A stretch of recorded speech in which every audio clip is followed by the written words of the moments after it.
So we are starting that SFD-BMD, shear force bending moment diagram.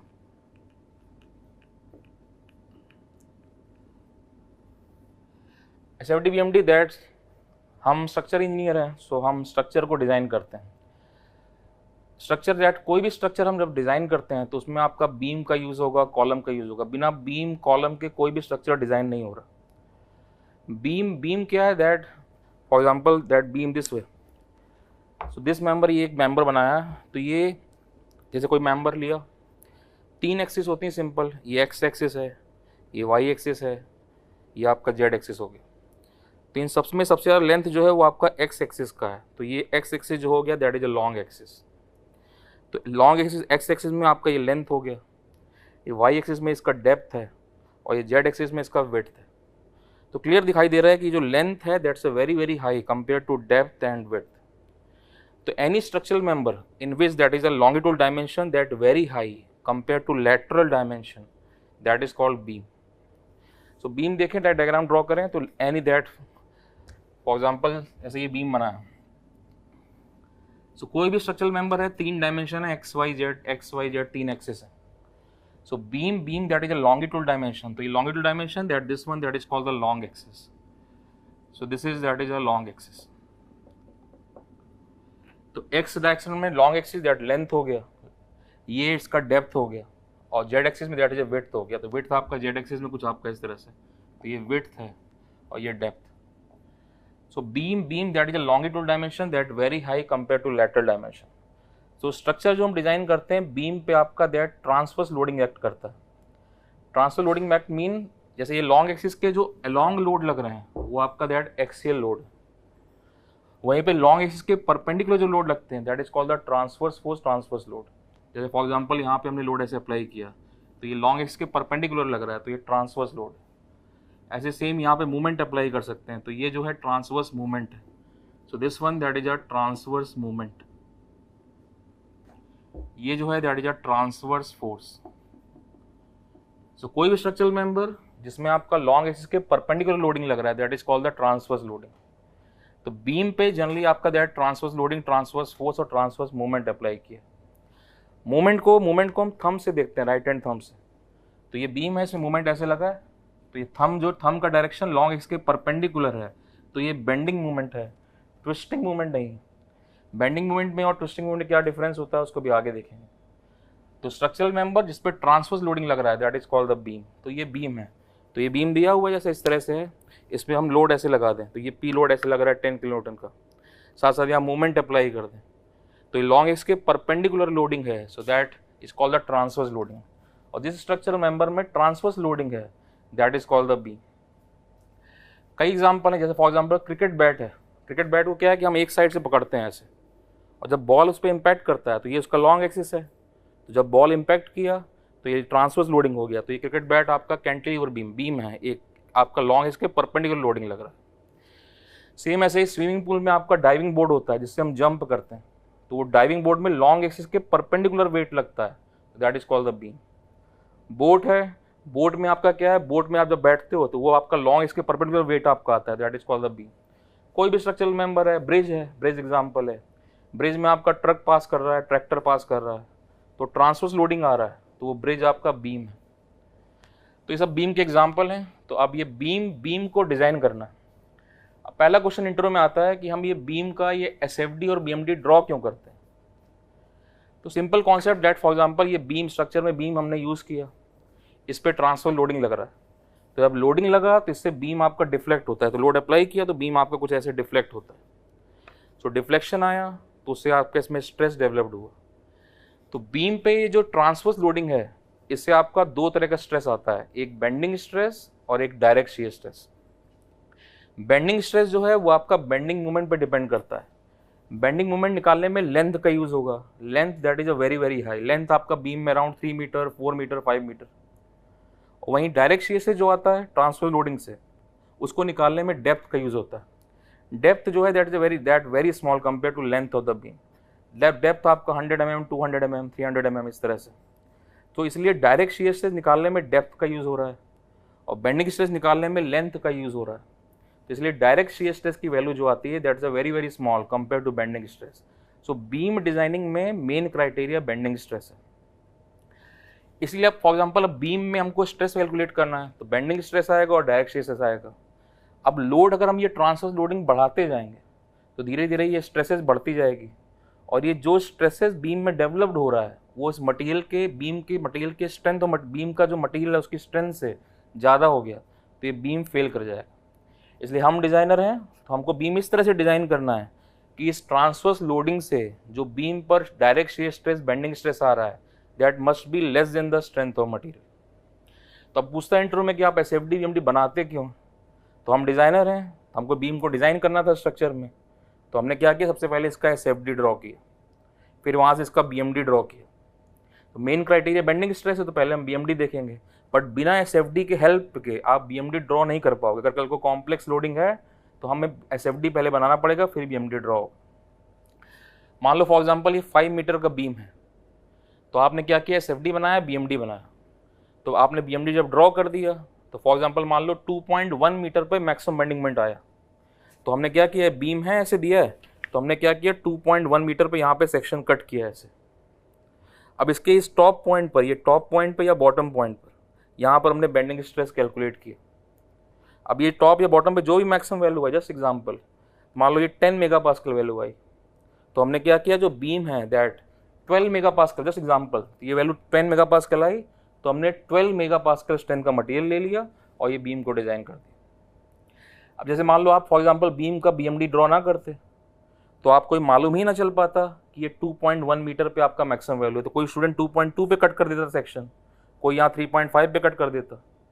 अब यहाँ value निकालते तो यहाँ वैल्यू आपकी आती 6 मेगापास्कल और आप 8 मेगापास्कल स्ट्रेंथ का मटेरियल लगा देते, जबकि इस पॉइंट पे 10 मेगापास्कल आ जाता तो बीम फेल हो जाता। इसलिए अगर आप बीम का BMD ड्रॉ नहीं करोगे तो ये आपको कोई बता नहीं पाएगा कि 5 मीटर का बीम में 2.1 मीटर पे सेक्शन कट करके तब आपको मैक्सिमम वैल्यू नहीं लगेगी। सेम ऐसे ही शेयर फोर्स डायग्राम, जहाँ मैक्सिमम वैल्यू आएगी शेयर फोर्स डायग्राम की, वहाँ कट करके section maximum direct shares calculate करेंगे। आगे फॉर एग्जांपल बीम का क्रॉस सेक्शन मान लो I सेक्शन या T सेक्शन वगैरह हो गया तो फिर हमें टॉप पे फ्लेंज और वेब के जंक्शन पे कई जगह चेक करना पड़ता है, फिर प्रिंसिपल स्ट्रेस निकालना पड़ता है, तब जाके पूरी प्रॉपर डिजाइनिंग होती है। लेकिन वो हम स्टेप टू स्टेप करेंगे। जस्ट ये है कि अगर आप इस बीम का SFD BMD ड्रॉ नहीं करोगे तो आप इस बीम पे कितनी मैक्सिमम वैल्यूज हैं बेंडिंग स्ट्रेस का या डायरेक्ट शियर स्ट्रेस का वो कैलकुलेट नहीं कर पाओ, और जब मैक्सिमम वैल्यूज निकल नहीं पाएंगी तो आप इस बीम को डिज़ाइन कैसे करोगे, बिकॉज आपने किसी और सेक्शन कहीं और सेक्शन काट करके डिज़ाइन कर दिया कि दूसरे सेक्शन में ज़्यादा वैल्यू आ गई तो फेल कर जाएगा। इसलिए बिना SFD BMD ड्रॉ किए बीम हम ये डिज़ाइन नहीं कर पाएंगे। अब कैसे ड्रॉ करेंगे, कैसे डिजाइनिंग होगी, कैसे प्रिंसिपल स्ट्रेसेस वगैरह आएंगे, सब धीरे धीरे देखेंगे। अभी पहले SFD BMD देख रहे हैं ना। ये बीम डिजाइन करने के सबसे पहले हम structure design that support join देखते हैं, किस तरह कौन कौन से सपोर्ट होते हैं। सपोर्ट क्या, सपोर्ट जो स्ट्रक्चरल मेंबर है उसको फाउंडेशन से ज्वाइन करता है। तो डिफरेंट टाइप के सपोर्ट हैं दैट वही सब देखने कौन कौन से सपोर्ट हैं। तो first one that type of support check कर रहे हैं। So first one that is called the roller support. Roller support that is also called the free support. Free support का मतलब है कि बीम को इसके ऊपर फ्रीली रखा है। फॉर एग्जांपल जैसे बीम बना है तो यहाँ पर रोलर सपोर्ट यूज किया है ऐसे ए पॉइंट। फ्री सपोर्ट मतलब बीम को इसके ऊपर जस्ट खाली रख दिया। जैसे फॉर एग्जांपल मान लो ये बीम है तो ये रोलर सपोर्ट है, तो ये रोलर है ऐसे, तो बीम को इसके ऊपर खाली रख दिया है ऐसे, तो ये ऐसे एक्सियल मूव कर सकता है, इसके अबाउट ऐसे रोटेट कर सकता है। वर्टिकल मोशन परमिट नहीं, तो ऐसे एक्सियल मूव कर सकता है, रोलर रोल कर जाएगा, ऐसे एक्सियल मूव कर रहा है, इसके अबाउट ऐसे रोटेट कर सकता है। वर्टिकल मोशन परमिट नहीं। तो यहाँ पर दैट एक्सिस ऐसे जा रहा है बाहर की तरफ, तो ये बीम आपका इसके अबाउट ऐसे रोटेट कर सकता है। ये रोलर रोल कर जाएगा तो ऐसे एक्सियल मूव कर सकता है। तो ट्रांसलेशन भी अलाउड है, रोटेशन भी अलाउड है, बट वर्टिकल मोशन अलाउड नहीं। वर्टिकल मोशन अलाउड नहीं है तो इसलिए जब आप इस सपोर्ट को हटाओगे तो यहाँ पे बीम पे आपका एक रिएक्शन ऐसे मिलेगा, so that V है। तो सपोर्ट हटा दिया तो एक रिएक्शन आपका ऐसे आ रहा है V है। This one that is called the roller support. Roller support that is also called the free support. Beam को फ्रीली इसके ऊपर रखा है। Next one that is called the hinge support. Hinge support that is also called the pinned and pinned support, so that also called the pinned support. Hinge support जो roller support था इसमें आपका axial movement motion allowed था, rotation allowed था। Hinge support के लिए क्या है, जैसे मान लो फॉर एग्जांपल ये बीम आपको दिया है ऐसे, तो यहाँ हमने आगे स्टील का प्लेट लगा दिया, पीछे यहाँ पे स्टील का प्लेट लगा दिया, और उसके बाद ड्रिल करके यहाँ बोल्ट ऐसे पास कर दिया। तो सामने से देखोगे तो आपको ऐसे दिखाई देगा। तो ये बोल्ट ऐसे पास किया तो बीम इसके अबाउट ऐसे रोटेट कर सकता है। तो यहाँ पर ये आपका दैट एक्सियल मोशन अलाउड नहीं है, वर्टिकल मोशन भी अलाउड नहीं, केवल ऐसे रोटेशन अलाउड है। This one that is a pin support, that hinge support. तो बीम लिया ऐसे फॉर एग्जांपल, तो ये बीम ऐसे लिया है, यहाँ पे आगे स्टील का प्लेट लगा दिया और पीछे स्टील का प्लेट लगा दी और ड्रिल करके बोल्ट पास कर दी। तो बोल्ट पास किया तो ये that is called the hinge support. तो ये एक्सिस ऐसे बाहर की तरफ जाएगा तो बीम ऐसे इसके अबाउट रोटेट कर सकता है। एक्सियल मोशन और वर्टिकल मोशन दोनों अलाउड नहीं। तो जब दोनों अलाउड नहीं है तो जब सपोर्ट रिमूव करेंगे तो यहाँ पे दो रिएक्शन आएंगे, फर्स्ट वन दैट VA और this one that HA। This one that is hinge support. Door होता है, आप किसी रूम में एंटर करते हो, डोर जो है, डोर को आप ऐसे गेट को खोलते हो तो डोर ऐसे रोटेट करता है, तो वहाँ पे वो हिंज सपोर्ट है। ये नी जॉइंट है, ये हिंज सपोर्ट है, खाली रोटेट करता है। इसके about axial motion vertical motion allowed नहीं, खाली रोटेशन अलाउड है। तो ये नी जॉइंट जो है that is that hinge support. Door ऐसे रोटेट करता है, दैट हिंज सपोर्ट। केवल इसके about that is a rotation allowed है, एक्सियल वर्टिकल मोशन अलाउड नहीं। तो इसलिए दो रिएक्शन आ गए। Same third one that is called the fix support. Fix support that very popular. जितना भी आप स्ट्रक्चर डिजाइन करते हो सब फिक्स बीम है मेनली, दैट कोई बिल्डिंग डिजाइन किया सब फिक्स बीम है। तो फिक्स सपोर्ट, तो फिक्स सपोर्ट फॉर एग्जांपल ऐसे दिया, तो ये बीम डिजाइन किया, इसमें क्या था कि आपका ट्रांसलेशन रोटेशन दोनों अलाउड था। इसमें क्या है कि आपका दैट केवल रोटेशन अलाउड है, इसमें ट्रांसलेशन रोटेशन कुछ भी अलाउड नहीं।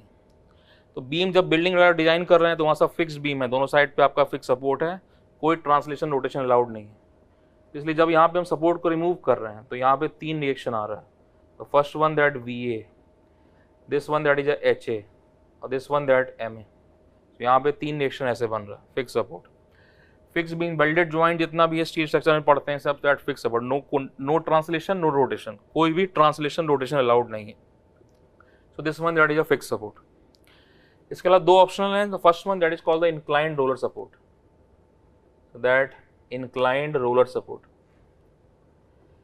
inclined roller support that roller क्या, रोलर आपका वर्टिकल रिएक्शन देता है इस तरह से। तो कई बार क्या है कि ब्रिज वगैरह हम डिजाइन करते हैं तो सरफेस एंड पर आपका दैट स्लोपी है दैट, तो वहां पर आपका दैट एंड्स पे सरफेस मान लो आपका इस तरह से, तो हम क्या करते हैं स्टील का प्लेट इसके पैरेलल अटैच कर दिया ऐसे और बीच में यहाँ पे रोलर है ऐसे, तो ये रिएक्शन आपका ऐसे इस तरह से प्रोवाइड कर रहा है। तो ब्रिज वगैरह डिजाइन करते हैं कई बार आपका एंड्स पे सरफेस आपका स्लिपरी है स्लोपी है, तो इस तरह से वहाँ पे स्टील का प्लेट उसके पैरेलल अटैच कर दिया, तो ये रिएक्शन ऐसे देगा। जब रिएक्शन इसने ऐसे दिया तो इसके दो कंपोनेंट मिलेंगे ऐसे, तो ये that inclined roller support. Plate at surface पे दैट बीम ऐसे दिया तो यहाँ इंक्लाइंड है, तो यहाँ पे क्या किया प्लेट स्टील का प्लेट पैरेलल अटैच किया ऐसे इंक्लाइंड, तो रिएक्शन ऐसे प्रोवाइड कर। तो ये स्टील का प्लेट है, बीच में रोलर है, तो रिएक्शन ऐसे दिया तो इसके दो कंपोनेंट इस तरह से, that is called inclined roller support. Next one that is called the guided roller support, that guided roller support। Roller support हमको मालूम है, रोलर सपोर्ट में हमको दैट रोटेशन अलाउड है उसके अबाउट। जैसे फॉर एग्जांपल मान लो कोई बीम ऐसे दिया,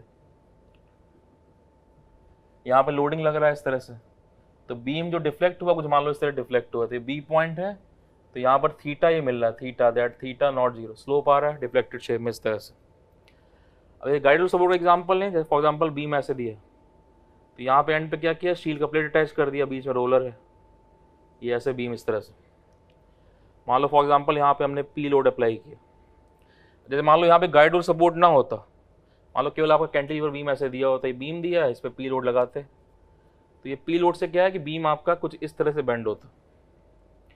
तो यहाँ जब स्लोप कैलकुलेट करते हैं तो ये थीटा, जब अभी हम डिफ्लेक्शन पढ़ेंगे तो वहाँ थीटा निकालेंगे, दैट थीटा PL²/2EI ऐसे बना। ये फॉर्मूला जब डिफ्लेक्शन पढ़ेंगे तो वहाँ देखेंगे। अब इस केस में बीम ऐसे डिफ्लेक्ट हो रहा है, इसके जब कैंटिलीवर बीम था, इस केस में क्या है कि बीम कुछ आपका ऐसे डिफ्लेक्ट हुआ है, तो यहाँ पर ऐसे इस तरह से आ रहा है, तो यहाँ थीटा बन रहा है, तो that theta that not equal to zero, तो स्लोप की वैल्यू आ रही है। सेम इस केस में क्या है, यहाँ पे टेंजेंट डालें तो यहाँ थीटा स्लोप जीरो आ रहा है, दैट थीटा जीरो। जीरो कैसे, ऐसे रोलर सपोर्ट था, रोलर सपोर्ट में क्या था कि यहाँ पे रोलर सपोर्ट ऐसे लिया, तो रोलर सपोर्ट ये ऐसे एक्स एक्स डायरेक्शन मूव कर रहा है, वाई में मूव नहीं कर रहा है, इसलिए यहाँ पर एक वर्टिकल रिएक्शन ऐसे आया वी इस तरह से। ऐसे रोलर यहाँ पे एक्स में मूव कर रहा है, दैट ये रोलर वाई में मूव कर रहा है, एक्स में मूव नहीं कर रहा है, इसलिए यहाँ पे एक रिएक्शन आप कैसे बना H, जैसे यहाँ V था यहाँ पे ऐसे आ गया। क्यों?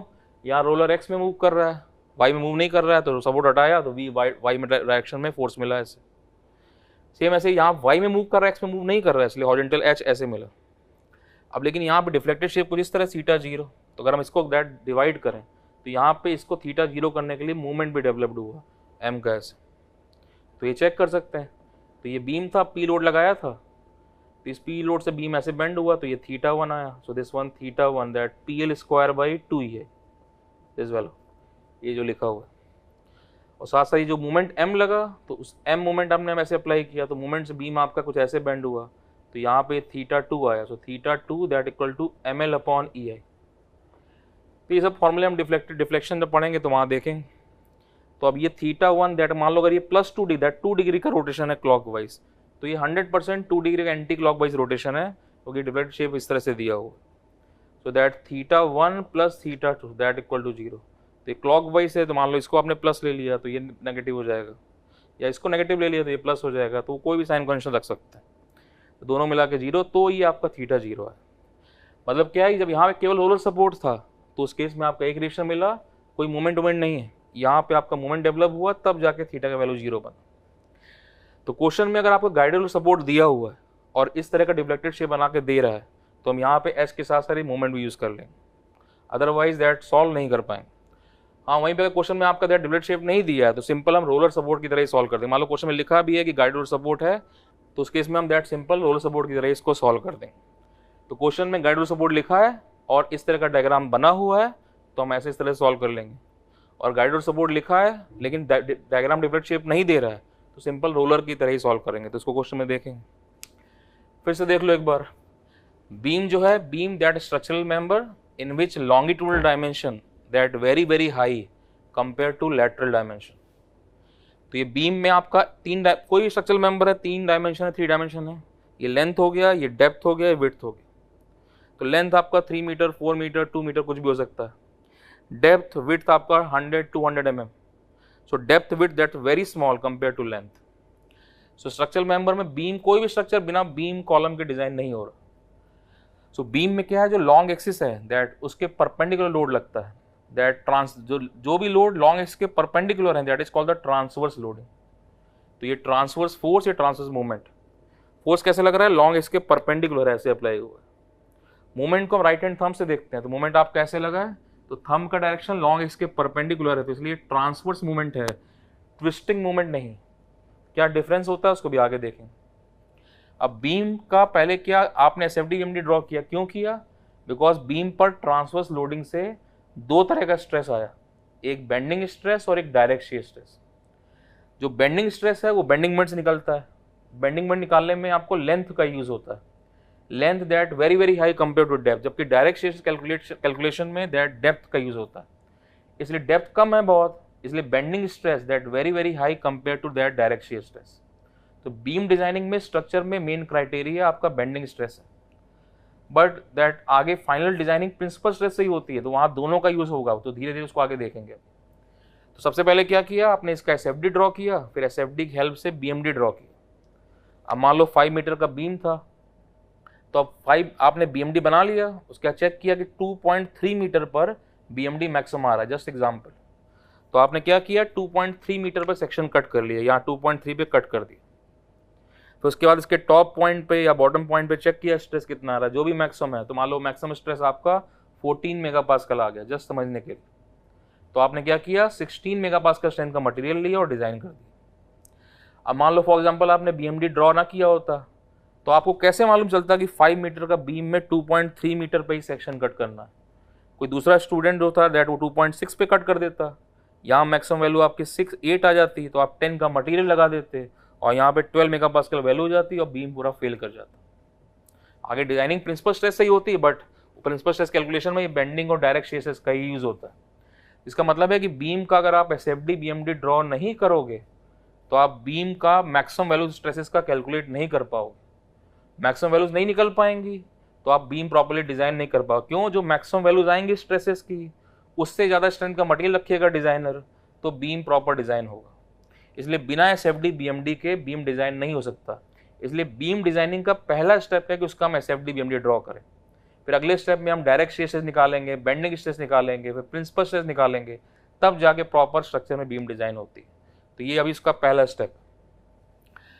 नाउ बीम डिजाइन करने के लिए पहले हमको सपोर्ट चाहिए, तो डिफरेंट टाइप के सपोर्ट्स हैं। So first one that is are roller support. Roller support क्या है? That is called the free support. Free मतलब बीम को इसके ऊपर फ्रीली हमने ऐसे रख दिया, तो ये बीम आपका इसके अबाउट रोलर रोल कर जाएगा, बीम एक्सेल मूव कर सकता है, इसके अबाउट ऐसे रोटेट कर सकता है। वर्टिकल मोशन अलाउड नहीं है, इसलिए जब सपोर्ट आपने हटाया तो यहाँ पे एक रिएक्शन आ गया वी इस तरह से। Next one that is hinge support. Hinge support that is a pin support. तो उसके लिए क्या, बीम ऐसे दिया था तो यहाँ आगे स्टील का प्लेट लगा दिया, पीछे स्टील का प्लेट लगा दिया, और यहाँ पे ड्रिल करके दैट बोल्ट पास कर दिया। तो अब बीम क्या है, इसके बाद ऐसे रोटेट कर सकता है। अब एक्सेल मोशन अलाउड नहीं है, ना वर्टिकल मोशन अलाउड है, खाली इसके बाद रोटेट कर, दैट इसके बाद रोटेट कर सकता है ऐसे। तो हिंज सपोर्ट। तो यहाँ पे ट्रांसलेशन रोटेशन दोनों अलाउड था, यहाँ केवल रोटेशन अलाउड है, ना एक्सेल मोशन अलाउड है ना वर्टिकल। इसलिए जब आपने सपोर्ट हटाया तो यहाँ दो रिएक्शन आ गए ऐसे वी एच। हिंज सपोर्ट का एग्जाम्पल दैट आपका गेट को आप ऐसे ओपन करते हो, गेट ऐसे खुलता है, दैट हिंज सपोर्ट है।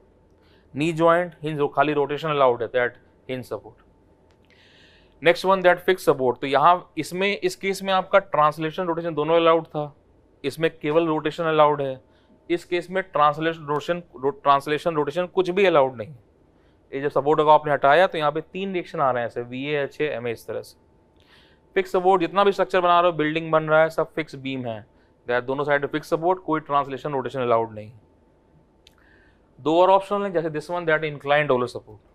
तो कई बार क्या है, ब्रिज डिजाइन करते हैं तो एंड पे आपका दैट स्लिपरी है दैट, तो वहाँ पे हम स्टील का प्लेट को दैट इंक्लाइंड कर दिया इस तरह से, प्लेट को ऐसे इंक्लाइंड अटैच किया, एंड सरफेस मान लो ऐसे आया तो प्लेट ऐसे इंक्लाइंड अटैच किए, रोलर है, रोलर रिएक्शन देगा इस तरह से। तो इसके दो कंपोनेंट हो गए दैट, तो ये आपका that inclined roller support, plate inclined है, रोलर है, तो रिएक्शन इस तरह से दिया, तो दो कंपोनेंट आ गए। Next one that is called the guided roller support. Inclined roller support में क्या था कि बीम मान लो ऐसे लोडिंग दिया, बीम कुछ इस तरह से डिफ्लेक्ट हुआ, तो यहाँ पे क्या है कि थीटा आ रहा है, theta that is not zero. तो बीम यहाँ रोलर क्या है, एक्स एक्सिस में मूव कर रहा है, तो वाई में मूव नहीं कर रहा है, तो वाई में रिएक्शन मिला, तो वी इस तरह से आ गया।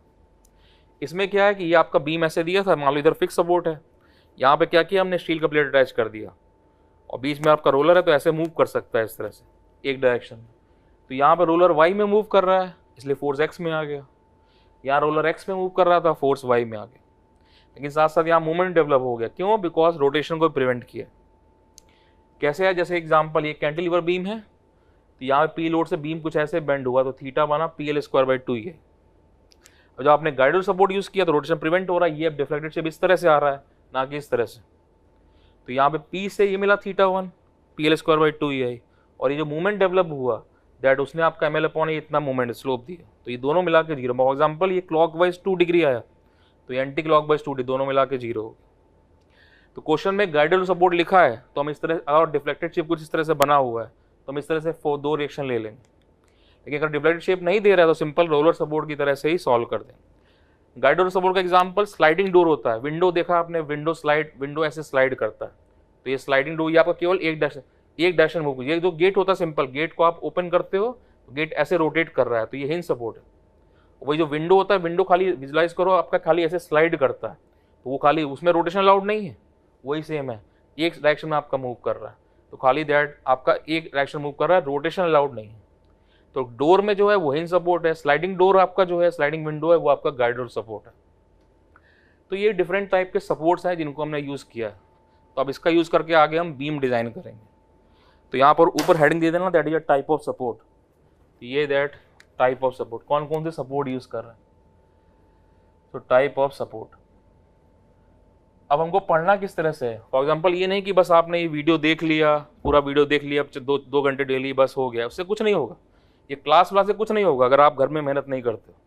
तो अब करना किस तरह से, जैसे आपने वीडियो सबसे पहले देखा, तो ये बोर्ड जो कुछ लिखा हुआ है पहले आपने सब ध्यान से पढ़ लिया कैसे आ रहा है एक एक चीज़ को। उसके बाद इसको पॉज करो आप, और पूरा नोट्स बनाना, जैसे क्लास में बैठ के नोट्स बनाते हैं, पूरा नोट्स ऐसे बनाना है कॉपी पे, एक फेयर कॉपी रखो सोम की बनानी, because that very important subject. बस ये नहीं कि बस वीडियो देख रहे हैं कान में लगा के, ये 1/3 हमारी क्लास की पढ़ाई है, 2/3 आपकी घर की पढ़ाई है। तो ये पूरा देख लिया आपने। अब उसके बाद इसके पूरा जो बोर्ड पे जो जो चीज़ बोर्ड पे आएगी वो सबका कुछ आपकी कॉपी पे आना चाहिए। एक भी चीज़ छोड़ना नहीं है कि हमको ये मालूम है नहीं मालूम, सब कुछ इंटेंशनली लिखा जाता है, बिकॉज पता नहीं कहाँ पे कौन से टॉपिक में यूज हो जाएगा। तो बात 1 नंबर 2 नंबर की नहीं है। SFD BMD सोम का यूज पता नहीं कौन सब्जेक्ट में हो जाएगा आपका, स्टील में, स्ट्रक्चर में, RCC में, सॉयल में, कहीं पे भी। तो इसलिए एक एक चीज़ को क्लियर होना चाहिए। तो ये जैसा बोर्ड पे लिखा है सब कुछ बिल्कुल वैसे डिट्टो अपनी कॉपी में नोट करना है। पहले पॉज कर दिया, आपने इसको पूरा नोट कर लिया, उसके बाद पॉज ही रखो, एक बार पूरा खुद अपने आप से समझ लो, और उसके बाद जहाँ भी कहीं डाउट लगे उसको लास्ट पेज पे अपना लिख लो कि हमको यहाँ डाउट है। तो जो डाउट वाला में आपका मेल करोगे जैसे आएगा, तो जैसे मुझे मिलेगा तो मैं उसमें रिप्लाई कर दूँगा। मतलब बिल्कुल क्रिस्टल क्लियर कॉन्सेप्ट होने चाहिए, कुछ भी रटना नहीं है कि रटना है। रटने के लिए क्लासेस नहीं होती है कि रट के कर लेंगे। थ्योरेटिकल सब्जेक्ट नहीं है, न्यूमेरिकल सब्जेक्ट है, मेहनत करना है। एक बार मेहनत लगी, थ्योरेटिकल सब्जेक्ट में मेहनत कम पड़ती है, यहाँ पे क्या मेहनत थोड़ी ज़्यादा है, न्यूमेरिक बिकॉज मैथ्स फिजिक्स का कॉम्बिनेशन है। लेकिन एक बार मेहनत अच्छे से कर ली और अच्छे कॉन्सेप्ट बना लिए, देन उसके बाद कभी 1 नंबर नहीं कटता। नहीं तो आप अपने सीनियर से पूछ लो कि सोम के अंदर आपका 1 नंबर नहीं कटता, ना ऑब्जेक्टिव में ना कन्वेंशनल है, बस थोड़ी मेहनत चाहिए। तो एक बार मेहनत करना है। तो पॉज किया, ये पूरा एक बार अपने आप से पढ़ा, फिर से रिवाइज कर लिया जैसे बोला, अपनी कॉपी में नोट किया, और नोट करने के बाद उसके बाद फिर से अपना रिवाइज किया। उसके बाद अगली बार जो टाइप ऑफ बीम आएगा तब उसे, ये नहीं कि हम ऐसे ही पढ़ते जा रहे हैं, उससे कुछ फायदा नहीं होगा। जैसे बोल रहे हैं बिल्कुल वैसे ही करना है। जो डाउट लगा उसको लास्ट में लिख लिया, वो मुझे डाउट मुझसे पूछा।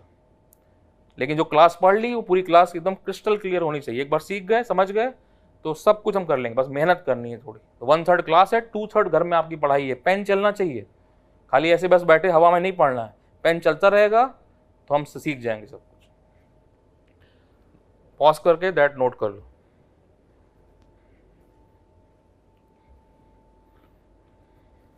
वीडियो चलने दो, कोई दिक्कत नहीं।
इसके ऊपर यहाँ पे 3.1 + 3.2 लिख देना।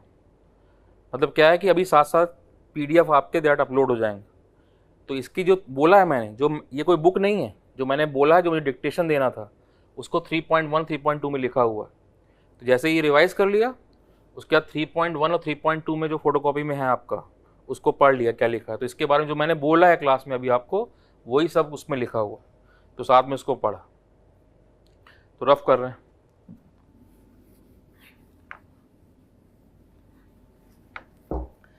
तो कौन कौन से सपोर्ट होते हैं वो हमने देख लिया। नेक्स्ट अब चेक कर रहे हैं कौन कौन सा बीम होता है। तो हेडिंग दे दो टाइप ऑफ बीम।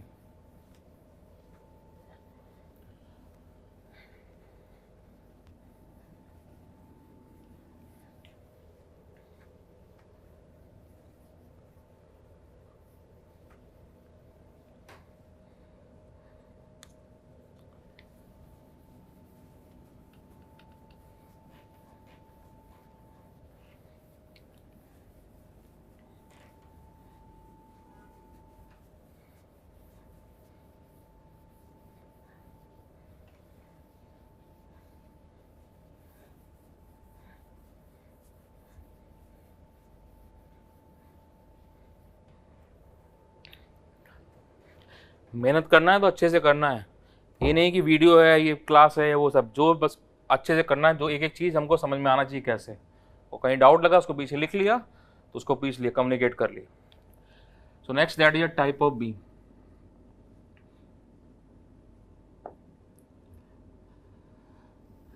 तो सपोर्ट तो चेक कर लिया, अब डिफरेंट टाइप का बीम है। तो कौन कौन सा बीम है स्ट्रक्चर में यूज करते हैं वो देख रहे हैं। So first one that is called the simply supported beam. Simply supported beam का मतलब है इसके एंड्स पे आपका दैट सिंपल सपोर्ट है। जैसे फॉर एग्जांपल बीम दिया है, इसके एंड्स पे यहाँ पे सिंपल सपोर्ट दैट, यहाँ पे हिंज सपोर्ट और ये रोलर सपोर्ट ऐसे लिए। सो this one that is called the simply supported beam, ends पे सिंपल सपोर्ट है दैट सिंपली सपोर्टेड बीम। तो इसमें क्या है कि हम दोनों साइड पे हिंज सपोर्ट यूज नहीं करते। क्यों? बिकॉज दैट इसका practical example simply supported beam का ब्रिज, तो ब्रिज डिजाइन करते हैं तो ब्रिज में आपका स्मॉल सेक्शन में सिंपली सपोर्टेड बीम है, हिंज सपोर्ट एक साइड पे, बाकी दैट रोलर सपोर्ट। तो ब्रिज में हम क्या है कि दोनों साइड पे हिंज सपोर्ट यूज नहीं करते। क्यों? बिकॉज ब्रिज आपका दैट ओपन एनवायरनमेंट में है, तो वहाँ पे थर्मल स्ट्रेस का इफेक्ट आएगा, तो दोनों साइड पे हिंज सपोर्ट लगाएंगे तो एक्सपेंशन जो होगा वो प्रिवेंट हो जाएगा, तो थर्मल स्ट्रेस आ जाएगा। इसलिए हमको दोनों थर्मल स्ट्रेस नहीं चाहिए अननेसेसरी, तो ये डिजाइन नहीं यूज नहीं करते। सेम ऐसे दोनों साइड पे रोलर सपोर्ट भी यूज नहीं करते। क्यों? बिकॉज कोई अगर आपका एक्सियल फोर्स आ गया तो beam uncontrolled that is unstable, तो ये भी यूज नहीं करते। तो सिंपली सपोर्टेड बीम में क्या है कि जनरली दैट एक साइड पे हिंज सपोर्ट और एक साइड पे रोलर सपोर्ट यूज कर रहा है, दैट सिंपली सपोर्टेड बीम। तो एग्जांपल जो ब्रिज डिजाइन करते हैं उसमें आपका स्मॉल स्पैन में सिंपली सपोर्टेड बीम, वहीं ब्रिज दैट आपका स्मॉल स्पैन में स्पैन बढ़ता जाएगा तो और रोलर लगाते जाएंगे, सो that is called the continuous beam. This one that continuous beam. तो ब्रिज बीम जब डिजाइन कर रहे हैं तो ब्रिज डिजाइन किया तो ब्रिज में आपका स्मॉल स्पैन में सिंपली सपोर्टेड बीम है, वहीं लॉन्ग स्पैन में that is a continuous beam. Continuous beam क्या मतलब? दैट फॉर एग्जांपल यहाँ पे ऐसे हिंज सपोर्ट लिया तो यहाँ पे रोलर ऐसे आ गया, यहाँ पे रोलर, यहाँ पे रोलर, इस तरह से। तो ब्रिज जब डिजाइन कर रहे हैं तो स्मॉल स्पैन में जो है that is a simply supported beam, वहीं पे दैट लॉन्ग स्पैन में that continuous beam. Because span बढ़ता जाएगा तो हम सपोर्ट बढ़ाते जाएंगे, दैट कंटिन्यूअस बीम। क्या है कि सपोर्ट के बाद बीम कंटिन्यूअस है, सपोर्ट के बाद बीम कंटिन्यूअस है, that's why called continuous beam. तो ब्रिज में स्मॉल स्पैन में सिंपली सपोर्टेड बीम और लॉन्ग स्पैन में continuous beam. Next one that is called the cantilever beam. Cantilever beam that is also called the most flexible beam. For example cantilever beam में एक side पे आपका fix और एक side आपका free. For example मान लो ऐसे लोडिंग लग रहा है तो बीम कुछ आपका ऐसे डिफ्लेक्ट हुआ, आप एक सिंपली सपोर्टेड बीम ले लो, एक कैंटिलीवर बीम ले लो और एक फिक्स बीम ले लो, सेम स्पैन का और सेम लोड लगा दो, तो सबसे ज़्यादा डिफ्लेक्शन आपका कैंटिलीवर बीम में है, इसलिए that is called the most flexible beam. तो एक साइड फिक्स है और एक साइड आपका फ्री है, that called cantilever beam. Balcony the example that आपका अपार्टमेंट्स है, उसमें बालकनी जो है एक साइड फिक्स रहता है, एक साइड फ्री रहता है। रोड पे हम जाते हैं, ट्रैवल करते हैं, तो जो आपका that red light green light है, तो पोल जो है पोल ऐसे रहता है, रेड लाइट ग्रीन लाइट ऐसे रहता है, तो ये कैंटिलीवर बीम है, एक साइड फिक्स एक साइड फ्री है। तो this one that is called the cantilever beam. Small span में जनरली हम स्मॉल स्पैन में कैंटिलीवर यूज कर रहे हैं, वहीं स्पैन बढ़ा देंगे तो वहां पे हम that is a propped cantilever beam, that propped cantilever beam. Propped cantilever beam में क्या था कि दैट एक साइड फिक्स था एक साइड फ्री था। अब स्पैन बड़े, ऐसे डिफ्लेक्शन ज़्यादा है, अब स्पैन बढ़ेगा तो और डिफ्लेक्शन बढ़ेगा, तो बीम फेल कर जाएगा, इसलिए सपोर्ट लगा दिया। तो प्रॉप्ड कैंटिलीवर बीम यहाँ पे जस्ट एग्जांपल है कि इधर फिक्स है इधर रोलर सपोर्ट ऐसे लिए। मान लो कोई लोडिंग ऐसे लग रहा है तो बीम कुछ आपका इस तरह से डिफ्लेक्ट हो रहा है, तो दैट प्रॉप्ड कैंटिलीवर बीम। कोई बालकनी एग्जांपल था, वहाँ स्पैन बढ़ेगा तो एंड पर रोलर लगा के पाइप से दैट जोड़ दिया, दैट प्रॉप्ड कैंटिलीवर बीम। वो कैंटिलीवर बीम डिफ्लेक्शन दैट बढ़ेगा तो इसलिए स्पैन बढ़ रहा है, डिफ्लेक्शन बढ़ेगा तो सपोर्ट यूज कर दी। अब सेम यहाँ रोलर सपोर्ट क्यों लगाया? जनरली रोलर सपोर्ट यूज कर रहे हैं बिकॉज हिंज लगाएंगे तो फिर वही थर्मल का इफेक्ट, एक साइड फिक्स और एक साइड ऐसे रोलर यूज किए, general condition. Next one that is called the beam with internal hinge, that beam with internal hinge, beam that is a with internal hinge. कैसे? For example मान लो दो या तीन steel का बीम है, तो उसको कनेक्ट करने के लिए बीच में हमने बोल्ट से हिंज से जोड़ दिया, that is beam with internal hinge. जैसे फॉर एग्जांपल ये बीम दिया है, यहाँ इंटरनल हिंज लिया, जस्ट एग्जांपल ले रहे हैं, तो यहाँ पे मान लो रोलर सपोर्ट लगा दिए, दैट ये पी रोड लगा दिए, तो ये जो दैट इंटरनल हिंज। मान लो फॉर एग्जांपल इसका लेंथ L/2 L/2 L/2 ऐसे दिया है, तो ये पॉइंट ये B है, C D इस तरह से बीम दिया है। अब जब इसको अभी हम जब FBT वगैरह बनाना सीख जाएंगे तो इसको हम दैट एनालिसिस करेंगे, तो वही हम यूज़ करें। जब फॉर एग्जांपल बीम को अलग करते हैं तो यहाँ पे रिएक्शन ऐसे P/2 B और ये यहाँ पे P/2 ऐसे। जब इसी क्वेश्चन को हम सॉल्व करेंगे तो वहाँ देखेंगे रिएक्शन कुछ आपका ऐसे इस तरह से आ रहा है, P/2 B C D इस तरह से। तो ये क्या है? ये कैंटिलीवर बीम है, और ये क्या है, एक सिंपली सपोर्टेड बीम। सो ये कैंटिलीवर बीम और एक सिंपली सपोर्टेड बीम दोनों को कनेक्ट कर दिया बीच में बोर्ड लगा के, ऐसे बीम विद इंटरनल हिंज। तो जनरली स्टील बीम में दैट हम यूज करते हैं, 2 स्टील बीम, 2 या 3 स्टील का बीम था, उसको बीच में बोल्ट से कनेक्ट कर दिया। 3 हिंज आर्क एग्जांपल है, तो ये आपका हिंज यहाँ पर इंटरनल दैट 3 हिंज आर्क, तो यहाँ पे हिंज, यहाँ पे हिंज, दैट बीच में इंटरनल हिंज से जोड़ दिया। 2 या 3 स्टील का बीम को बीच में बोल्ट लगा के जोड़ दिया, तो that beam with internal hinge. अब ये जो इंटरनल हिंज है, जो बोल्ट है, that is weakest part, so movement bear नहीं कर पाता, तो ये मूवमेंट ट्रांसफर नहीं कर पाएगा, तो इसलिए बेंडिंग मूवमेंट जो है दैट इंटरनल हिंज पे दैट इक्वल टू 0। मतलब इधर का मूवमेंट इधर ट्रांसफर नहीं होगा और इधर का मूवमेंट इधर ट्रांसफर नहीं होगा, that beam with internal hinge. 2 या 3 स्टील का बीम को बीच में ऐसे दैट बोल्ट लगा के कनेक्ट कर दिया। इसके बाद बाकी शेयर फोर्स, स्लोप, रोटेशन सब कुछ मिलेगा, बट मूवमेंट ट्रांसफर नहीं हो रहा, बिकॉज क्यों, वीकेस्ट पार्ट है वो, दैट बोल्ट एक है, कैसे मूवमेंट ट्रांसफर कर पाएगा, बीम का 3 मीटर 4 मीटर का बीम का मूवमेंट कैसे ट्रांसफर करे। इसलिए इधर का बीम का मूवमेंट इधर ट्रांसफर नहीं हो रहा, इधर का बीम का मूवमेंट इधर ट्रांसफर नहीं हो रहा, बीम विद इंटरनल हिंज, इस तरह से। Next one that is called the fixed beam. Fixed beam that are very popular, जितना भी स्ट्रक्चर डिजाइन कर रहे हैं सब, बिल्डिंग वगैरह, स्ट्रक्चरल मेंबर भी सब फिक्स्ड बीम है, कोई रोटेशन ट्रांसलेशन अलाउड नहीं है, दोनों साइड पे आपका that fix support, that fixed beam. Next one that is called the overhang beam. अभी तक जितना भी बीम हमने पढ़ा है उसमें क्या है कि सब में सपोर्ट आपका बीम के एंड पे, इसमें सपोर्ट आपका दैट एंड पे नहीं है। फॉर एग्जांपल बीम ऐसे दिया, तो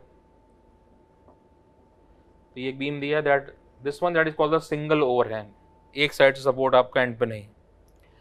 सेम ऐसे ये बीम है that is called the double overhang, ये बीम मान लो आपको ऐसे दिया, इसमें क्या है, बिटवीन द सपोर्ट जो है that is a positive bending moment और ओवरहैंग पोर्शन में negative bending moment, this one overhang beam. अभी तक जितना बीम था सब में सपोर्ट्स एंड पे था, इसमें सपोर्ट आपका एंड पे नहीं है, तो ये single overhang, this one that is a double overhang, this one that is called overhang beam. तो यही सब बीम है जिसका हमको स्टडी करना। फिर से देख लो एक बार, first one that is called the simply supported beam. Simply supported beam का मतलब है इसके एंड्स पे सिंपल सपोर्ट है, तो इसमें आपका दैट एक साइड पे हिंज सपोर्ट और एक साइड पे रोलर सपोर्ट, दोनों साइड पे हिंज सपोर्ट यूज नहीं करते, क्यों, ब्रिज बनाया, ब्रिज ओपन स्ट्रक्चर है, ओपन एनवायरनमेंट में, वहाँ थर्मल का इफेक्ट आएगा, तो नहीं चाहिए थर्मल स्ट्रेस। दोनों साइड पे रोलर यूज नहीं कर रहे हैं, क्यों, बिकॉज कोई एक्सियल फोर्स आ जाएगा, बीम अनकंट्रोल अनस्टेबल, तो ये भी यूज नहीं करते। तो जो ब्रिज बार डिजाइन कर रहे हैं उसमें एक साइड पे हिंज सपोर्ट फिर रोलर सपोर्ट, तो beam that small bridge designing में स्मॉल स्पैन में सिंपली सपोर्टेड बीम है। सेम ऐसे ही वहीं ब्रिज में स्पैन बढ़ेगा, सपोर्ट बढ़ाना पड़ेगा लोडिंग के लिए, सपोर्ट बढ़ेगा तो that is called continuous beam. तो ब्रिज में स्मॉल स्पैन में सिंपली सपोर्टेड बीम और लॉन्ग स्पैन में continuous beam. After support beam continuous है, after support beam continuous, that's why called continuous beam. Generally more than 2 support आपका आ रहा है, दैट कंटिन्यूअस बीम में जनरली मोर देन 2 सपोर्ट है। Next one that is a cantilever beam. Cantilever beam that most flexible beam है, एक side fix है एक साइड फ्री है। तो अगर आप सेम स्पैन का एक सिंपली सपोर्टेड बीम ले लो, एक आप फिक्स बीम ले लो और एक आप दैट कैंटिलीवर बीम ले लो, तो सबसे ज़्यादा डिफ्लेक्शन आपका कैंटिलीवर बीम में, तो मोस्ट आपका दैट फ्लेक्सिबल बीम है। अब ये जनरली स्मॉल स्पैन में यूज कर रहे हैं, तो बालकनी एग्जांपल्स दैट एक साइड फिक्स है एक साइड फ्री है, दैट कैंटिलीवर बीम। वहीं स्पैन बढ़ेगा तो वहाँ पे डिफ्लेक्शन बढ़ेगा, फेल कर जाएगा, इसलिए यहाँ पे एंड पे सपोर्ट लगा दी, that is called the propped cantilever beam. तो यहाँ से प्रॉप्ड रिएक्शन मिलेगा, तो वही बालकनी एग्जांपल, स्पैन बढ़ेगा तो वहाँ एंड पे रोलर लगा के दैट पाइप से कनेक्ट कर दिया, that propped cantilever beam. Same ऐसे बीम विद इंटरनल हिंज, 2 या 3 स्टील का बीम है तो उसको बीच में बोल्ट लगा के कनेक्ट कर दिया। फॉर एग्जांपल एक स्टील का बीम ये था, ऐसे ही इसका एग्जांपल लिया ये, तो ये बीम विद इंटरनल हिंज है। जब इसको हम अलग करते हैं तो बीम आपका 2 तरह से डिवाइड होता है, तो ये कैसे बनता है इसको भी हम आगे सीखेंगे। तो ये क्या है, ये कैंटिलीवर बीम है, ये आपका दैट सिंपली सपोर्टेड बीम। तो एक कैंटिलीवर बीम और एक सिंपली सपोर्टेड बीम दोनों को कनेक्ट कर दिया बोल्ट लगा के, बीम विद इंटरनल हिंज।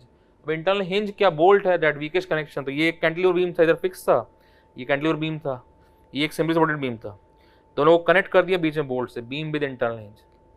अब hinge bolt that weakest part है, बीम 3 मीटर 4 मीटर का बनाते हैं तो मूवमेंट बियर करता है, तो ये मूवमेंट ट्रांसफर नहीं कर पाएगा, इसलिए bending moment at internal hinge that equal to 0।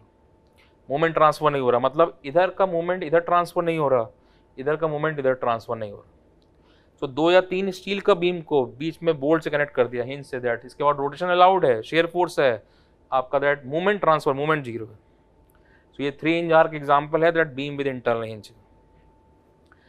Same next one that is fix beam. Fix beam that दोनों साइड पे फिक्स सपोर्ट है, कोई ट्रांसलेशन कोई रोटेशन अलाउड नहीं। सेम ओवरहैंग बीम, जितना बीम है सब पे सपोर्ट्स बीम के एंड पे है, यहाँ पे सपोर्ट बीम के एंड पे नहीं है, तो ये सिंगल ओवरहैंग एक साइड पे एंड पे नहीं है, ये डबल ओवरहैंग। तो between the support positive bending moment sagging, और दैट ओवरहैंग पोर्शन में ये overhang portion that is a negative bending. तो ये सब चेक करेंगे, देखेंगे आगे।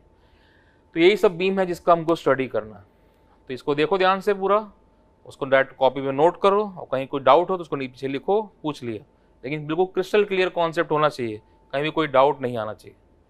नोट कर लो इसको।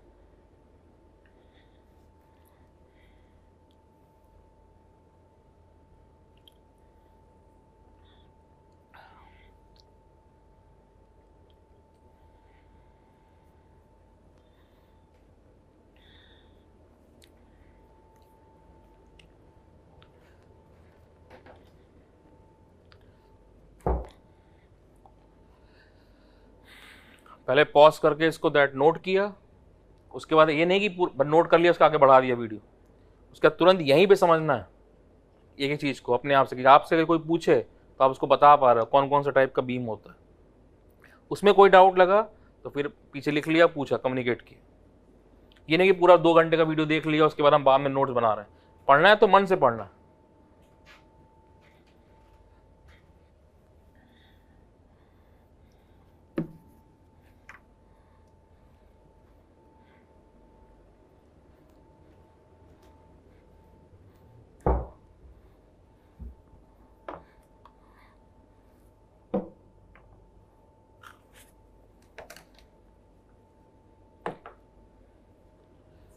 इसके ऊपर 3.3 लिख दो। तो इसका जो थ्योरी वाला पार्ट है जो बोला है, तो ये 3 पॉइंट, अभी बुक नहीं है कि बुक पढ़ा नहीं पढ़ा, ये पढ़ना ही पढ़ना है, मैंडेटरी। जब इसको रिवाइज कर लिया उसका 3.3 में क्या लिखा है पढ़ा, तो मेहनत करना है, थोड़ा मेहनत कर लेंगे तो 1 नंबर नहीं कट रहा सोम के अंदर, बस थोड़ा मेहनत करना है, स्टेप टू स्टेप पढ़ना है। कोई एक ही दिन में से नहीं सीखता, सब धीरे धीरे सीखते हैं, तो थोड़ी मेहनत करनी। 1/3 क्लास है, 2/3 घर पे पढ़ाई करनी। नेक्स्ट हेडिंग दो, एनालिसिस ऑफ बीम।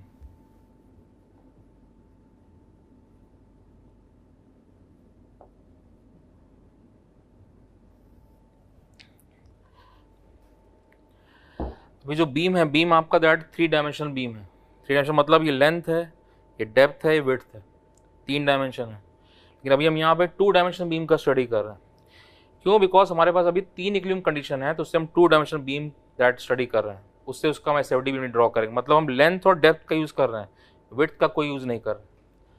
तो for that is 2 dimensional beam analysis, that for 2 dimensional beam. तो इसका एनालिसिस के लिए मतलब इसके सपोर्ट एक्शन वगैरह कैलकुलेट करने के लिए दैट हमारे पास 3 इक्विलिब्रियम कंडीशन है जो हमको इंजीनियरिंग मैकेनिक्स ने प्रोवाइड किया है। That we have that is a total 3 equilibrium condition. तो ये हमको इंजीनियरिंग मैकेनिक्स से प्रोवाइड हुआ है 3 इक्विलिब्रियम कंडीशन। तो फर्स्ट वन जो है that is called the summation of Fx0, मतलब जितने भी x डायरेक्शन के फोर्सेस हैं सबका समेशन 0 है। Next one that is a summation Fy equal to 0, जितने भी y डायरेक्शन के फोर्सेस हैं उन सबका समेशन 0 है। And third one that summation Mz equal to 0, मतलब जितने भी x y डायरेक्शन में फोर्स लग रहे हैं उनका z एक्सिस के अबाउट मूवमेंट का समेशन 0। सो ये 3 इक्वेशन हमको दैट इंजीनियरिंग मैकेनिक्स से प्रोवाइड हुआ। इसके अलावा हमको ये मालूम है कि बीम में अगर कोई इंटरनल हिंज होता है तो वहाँ मूवमेंट दैट ट्रांसफर नहीं होता, बेंडिंग मोमेंट का वैल्यू 0 है। So that will provide additional equation.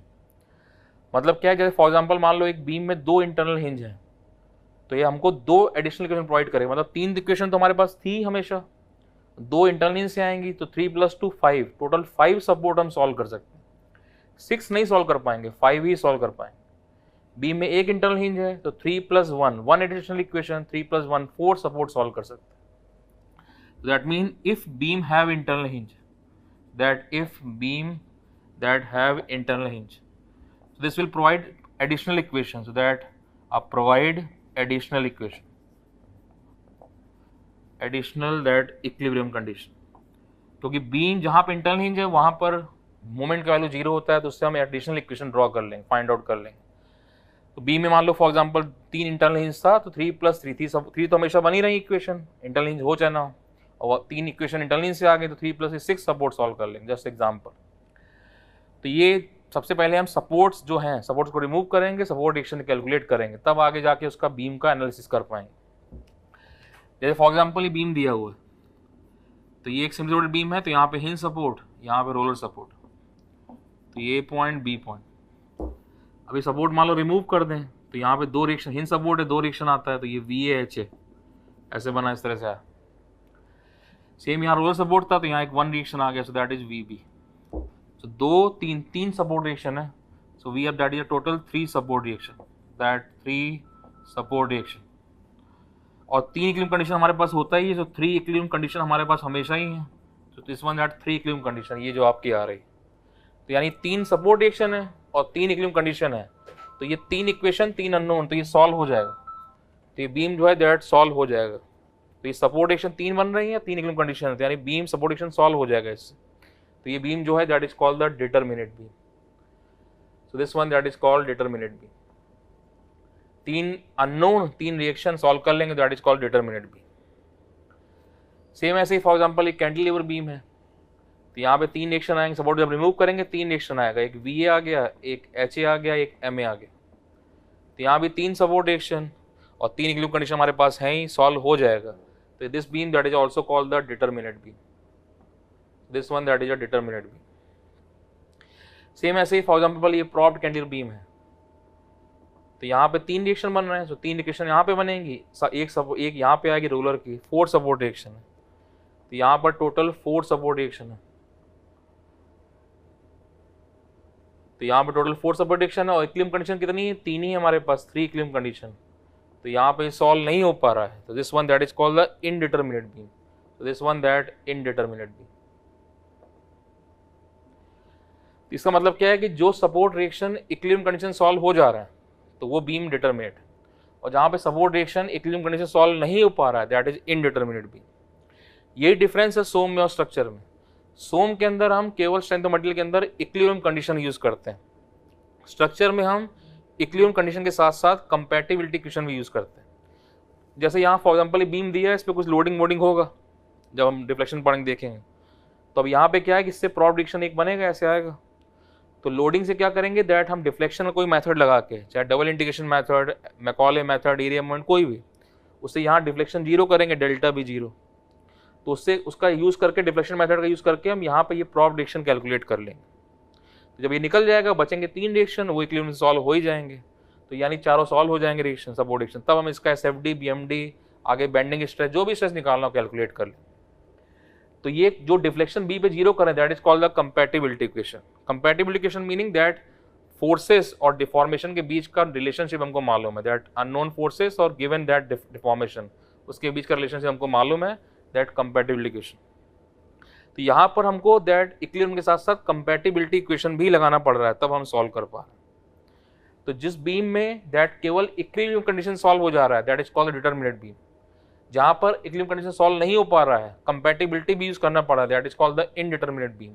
तो इसको हम पढ़ेंगे स्ट्रक्चर में, इसको पढ़ेंगे सोम में, इसलिए सोम के अंदर हम that simple rotated beam, that cantilever beam, ये सब पढ़ते हैं। बाकी propped cantilever beam, fix beam, ये सब आपका स्ट्रक्चर में आएगा।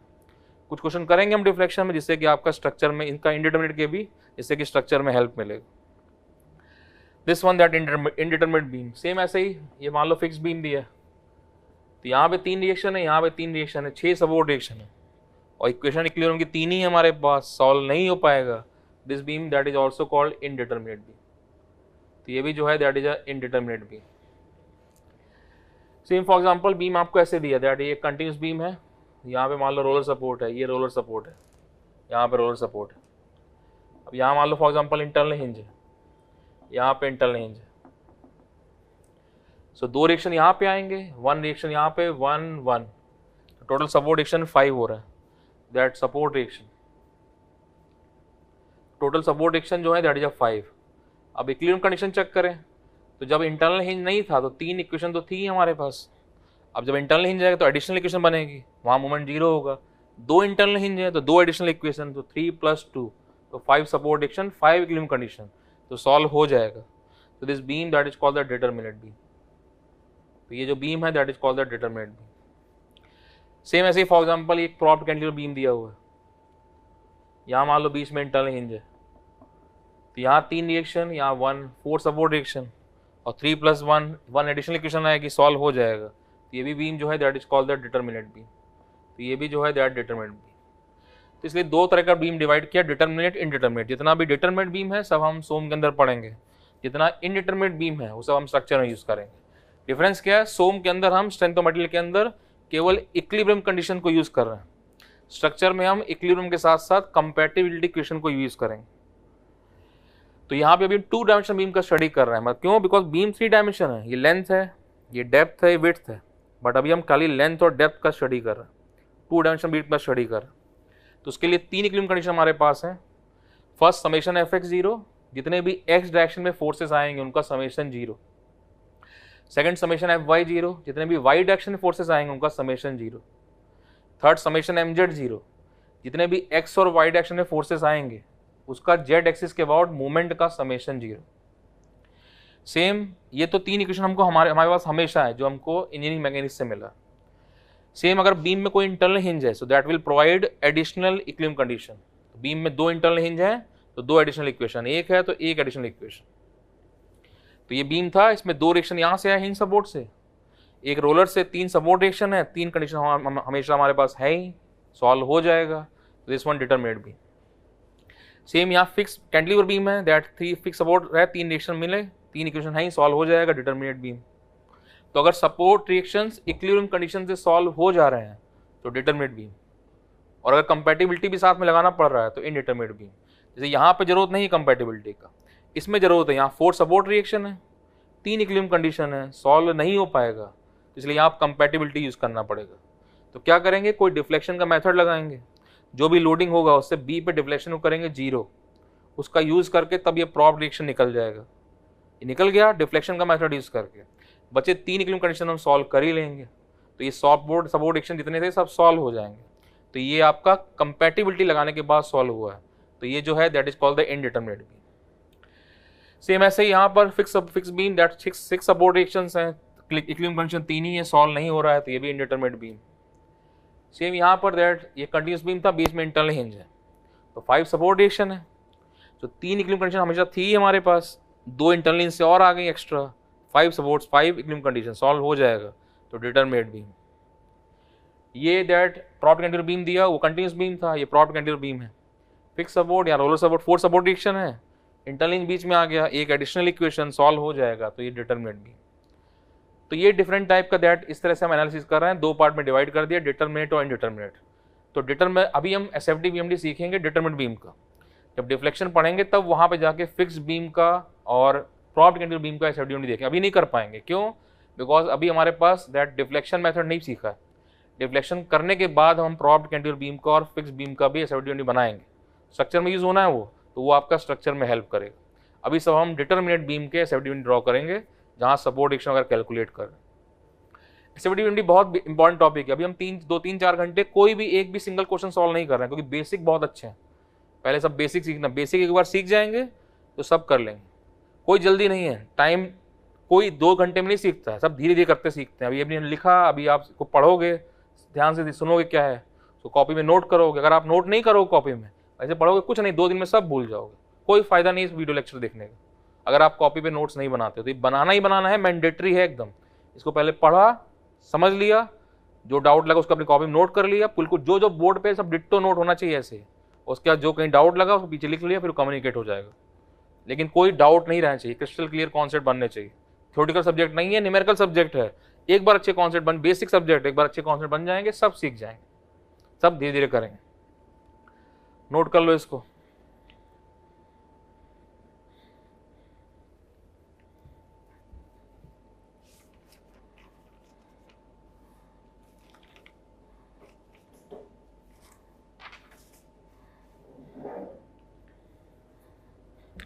ड्रॉप कर रहे हैं।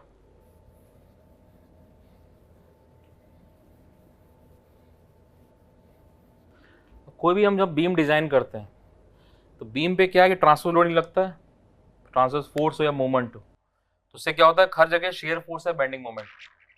तो शेयर फोर्स डायग्राम क्या है कि आपका 5 मीटर का बीम है, 1 मीटर पे, 1.2 मीटर पे, 1.3, हर जगह आपने शेयर फोर्स निकाला, उन सब पॉइंट्स का लोकस बनाया, तो वो शेयर फोर्स डायग्राम है।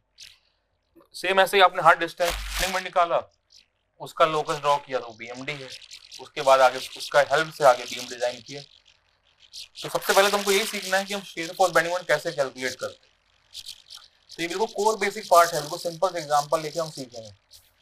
होता क्या है कि हम दैट बेसिक छोड़ते हैं, प्रॉब्लम क्या है, जब बेसिक छोड़ते हैं सब टफ, जब सिंपल क्वेश्चन तब तो ठीक है, जब टफ क्वेश्चन न्यूमेरिकल आया तब बेसिक अगर गड़बड़ है तो गलत होता है। इसलिए पहले बेसिक स्ट्रांग हो जाएगा तो सिंपल टफ सब लगा लेंगे। तो पहले हम चेक कर रहे हैं कि 5 मीटर का मान लो बीम है, तो बीच में कहीं भी कैलकुलेट कर रहे हैं, कैसे शेयर फोर्स कैलकुलेट करते हैं वो देख रहे हैं। तो बीम पर ट्रांसफर लोडिंग से दो चीजें आएंगी, शेयर फोर्स बेंडिंग मोमेंट, वो कैलकुलेट करेंगे। तो बीम में हमने इस तरह का कौन कौन सा बीम वो देखा। अब क्या है कि बीम का हमको जब एसएफडी बीएमडी ड्रॉ करना है, तो बीम में क्या है कि ट्रांसफर लोडिंग से दो तरह का है, एक शेयर फोर्स आया, एक बेंडिंग मोमेंट। तो अब क्या है कि हमको हर जगह शेयर फोर्स निकालना पड़ेगा, 2.1 मीटर पे भी, 3.4 मीटर पे, 4.6 पे। तो हर सेक्शन पे शेयर फोर्स निकालेंगे, उसका लोकस ड्रॉ करेंगे तो शेयर फोर्स डायग्राम बनेगा। ऐसे ही हर सेक्शन में हम बेंडिंग मोमेंट कैलकुलेट करेंगे, 2.1 पे, 3.6 पे, इस तरह से, तो सबका लोकस ड्रॉ करेंगे तो बीएमडी बनेगा। तो सबसे पहले तुमको ये सीखना पड़ेगा कि बीम में कहीं भी सेक्शन कट करके शेयर फोर्स और बेंडिंग मोमेंट कैसे निकालते हैं। बिकॉज मान लो अगर इसी में मिस्टेक हो गया तो आगे पूरा क्वेश्चन गलत हो जाएगा। इसलिए कोई जल्दी नहीं है हमें डायग्राम ड्रॉ करने की, बेसिक चीजें सीखनी है पहले। तो पहले वही देखना है कि शेयर फोर्स और बेंडिंग मोमेंट कैसे निकालते हैं। तो वही हेडिंग दे दो, shear force in beam. Shear force in beam. तो इसको समझने के लिए बिल्कुल सबसे सिंपलेस्ट एग्जांपल ले रहा है, उससे चेक कर रहे हैं कि कहीं पे भी शेयर फोर्स कैसे निकाले। जैसे फॉर एग्जांपल एक सिंपली सपोर्टेड बीम दिया हुआ है, तो यहाँ पे फॉर एग्जांपल ये हिंज सपोर्ट है, ये रोलर सपोर्ट, तो ये पी लोड लग रहा है, तो ये ट्रांसफर लोड है, पी लोड ऐसे लगा है। सबसे सिंपलेस्ट एग्जांपल देख रहे हैं। फॉर एग्जांपल ये बीम दैट, ये लेंथ मान लो L/2, ये L/2, मिड पे लोड लग रहा है, तो यही बीम है, सिंपल बीम। यहाँ पे हिंज सपोर्ट है, यहाँ रोलर सपोर्ट, पी लोड ऐसे लग रहा है, तो वहां फ्रंट से आप देख रहे हो तो ऐसे दिखाई दे रहा है बीम। तो अभी पहले बीम्स हमको एनालिसिस करना है, तो उसके लिए सपोर्ट रिमूव करेंगे, तब सपोर्ट एक्शन निकलेगा, तब आगे चेक कर पाएंगे शेयर फोर्स बेंडिंग मोमेंट। तो पहले सपोर्ट रिमूव करें, तो मान लो ये पॉइंट है बी, तो L मीटर लेंथ का बीम था, तो सपोर्ट रिमूव कर दिया, तो ये डिटरमिनेट बीम है। क्यों? Because 3 support reaction, 3 equilibrium condition है ही, सॉल्व हो जाएगा। तो यहाँ पे 2 रिएक्शन आ गए, तो फर्स्ट VA या HA। सेम ऐसे रोलर सपोर्ट, यहाँ एक रिएक्शन आ गया दैट VB। तो ये पी लोड लग रहा है ऐसे, कंसर्न पॉइंट लोड। तो 3 इक्विलिब्रियम कंडीशन है हमारे पास, उसको लगाते हैं, उसको यूज करें। So first one that is summation Fx equal to 0। तो यहाँ से जितने भी x डायरेक्शन के फोर्सेस हैं उन सबका समेशन 0। तो ये पहला equation that HA equal to 0। Next one that summation Fy equal to 0। Summation Fy equal to 0, जितने भी y डायरेक्शन में फोर्सेस है उन सबका समेशन 0। तो यहाँ से VA plus VB that equal to P। तो ये second equation. Third one that is summation MZ equal to 0। जितने भी x एंड y डायरेक्शन में फोर्सेस आ रहे हैं उन सबका z एक्सिस के अबाउट मूवमेंट का समेशन 0। तो किसी के अबाउट समेशन 0 कर सकते हो, चाहे आप A पॉइंट पे, B, C, D, जहां मर्जी आपकी, वहां जो आपको इजी पड़े। तो मान लो A पे कर रहे हैं, तो यहां से that summation MA equal to 0। तो मूवमेंट A पे 0 कर, मूवमेंट क्या होता है? Force into distance, force into perpendicular distance. तो A पे रखना है तो A पे पेन रख दो, ऐसे रख दिए। तो VA और HA का तो कोई मूवमेंट आएगा नहीं, क्यों? परपेंडिकुलर डिस्टेंस है नहीं। तो यहाँ पेन रखो, तो ये फोर्स और ये परपेंडिकुलर डिस्टेंस कितना है? ये L/2। ये कैसा मूवमेंट दे रहा है? क्लॉकवाइज ऐसे। सेम A पे पेन रखो, ये फोर्स और ये डिस्टेंस, ये कैसा मूवमेंट दे रहा है? Anti clockwise. ये पूरा सर्कल घुमा दो, ऐसे दिख जाएगा क्लियर क्लॉकवाइज है कि एंटी क्लॉकवाइज। इसमें मूवमेंट इक्वेशन लिखने में गलती नहीं होना चाहिए, बिकॉज यहाँ गलती किया, कल को डिफ्लेक्शन का न्यूमेरिकल आएगा तो पूरा न्यूमेरिकल चला जाएगा 20 नंबर का। तो इसको ये सर्कल घुमाने में शर्म नहीं आना चाहिए। शर्म तब आएगा जब 20 नंबर का क्वेश्चन गलत हो जाएगा। इसलिए बस यहाँ पेन रखो और ये पूरा सर्कल घुमा दो। ये कैसा है? क्लॉकवाइज। ये कैसा है? Anti clockwise. अब चाहे आप क्लॉकवाइज को पॉजिटिव ले लो, चाहे एंटी क्लॉक पॉजिटिव ले लो, जो मर्जी आप, सब सही है। तो अब आगे सब सारे स्टूडेंट का एक जैसा इक्वेशन बने, तो इसके लिए हम आगे से दैट क्लॉकवाइज पॉजिटिव लेके चलना। तो ये P का क्लॉकवाइज, तो ये कितना डिस्टेंस है? L/2। ये पॉइंट दैट B है, ये C मान लो पॉइंट है। तो P A पेन रखा, तो VA HA का तो कोई मूवमेंट आएगा नहीं क्योंकि परपेंडिकुलर डिस्टेंस नहीं है। तो ये क्लॉकवाइज, तो P इंटू L/2 प्लस ये एंटी क्लॉकवाइज दे रहा है, माइनस कितना, minus V B into L that equal to 0।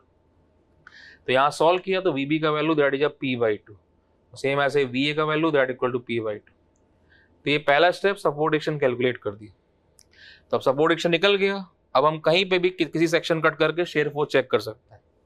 तो मान लो ये 5 मीटर का बीम है, तो कहीं मान लो 5 मीटर का बीम था, और उसने बोला कि आपका यहाँ से 2 मीटर पर, जस्ट एग्जाम्पल, यहाँ पर कितना शेयर फोर्स है वो निकालो।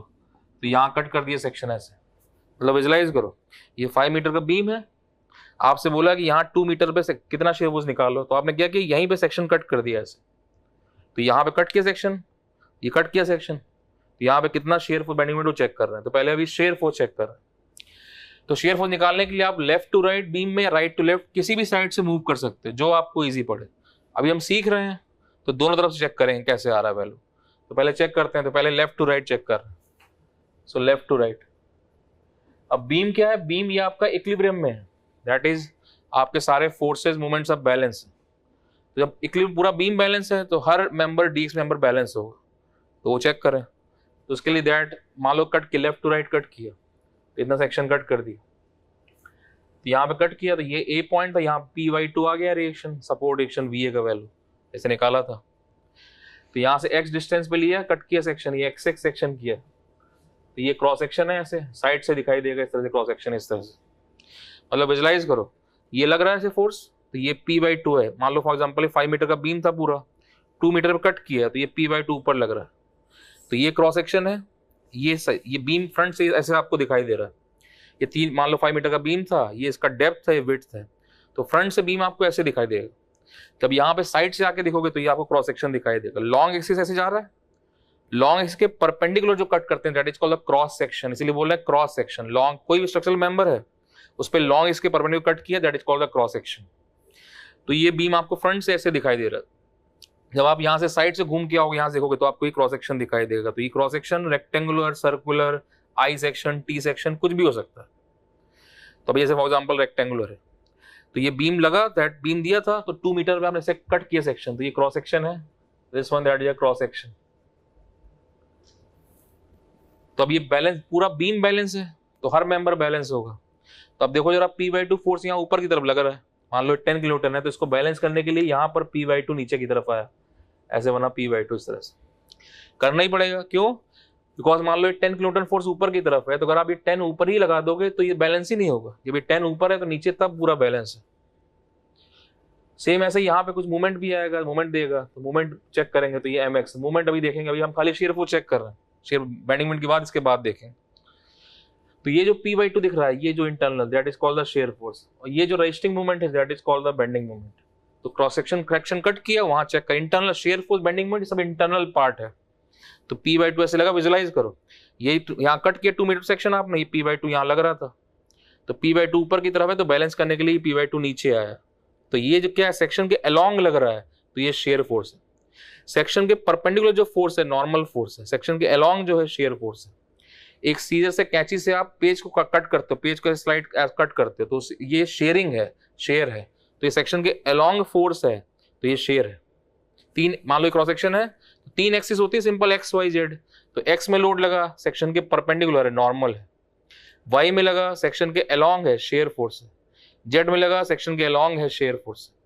तो यहाँ पे क्या था, बीम ऐसे दिखाई दे रहा है आपको, 2 मीटर पे आपने सेक्शन कट किया ऐसे एक्स एक्स, तो ये पी बाई टू ऊपर की तरफ है, तो यहाँ पी बाई टू ऐसे नीचे आ रहा है, विजुलाइज करो, सेक्शन के अलोंग जा रहा है, तो ये शेयर फोर्स है।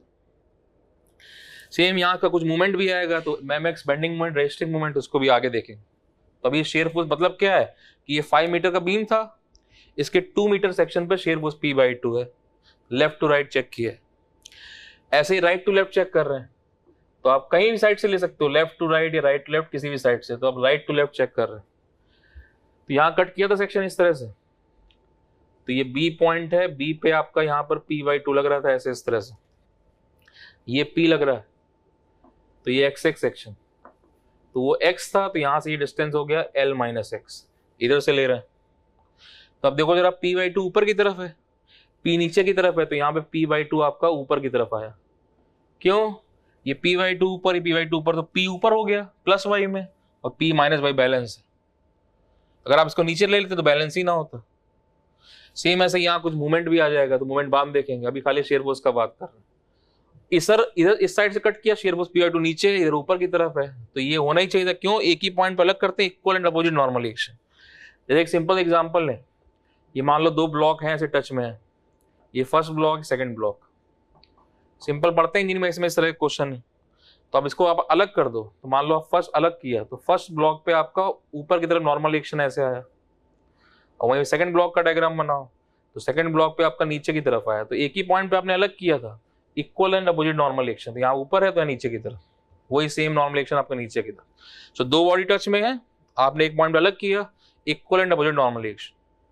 तो अगर यहाँ पे P/2 नीचे था तो यहाँ ऊपर ही आना चाहिए था, यानी क्रॉस चेक भी हो गया कि सही है, कुछ गलत नहीं है।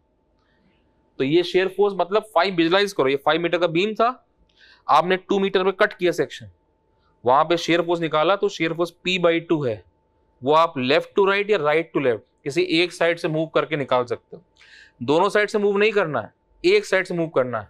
अभी तो सीख रहे हैं, इसलिए दोनों अलग करके चेक किया कि सही है कि नहीं। अभी जब क्वेश्चन करेंगे तो एक साइड से निकाल लिया करेंगे।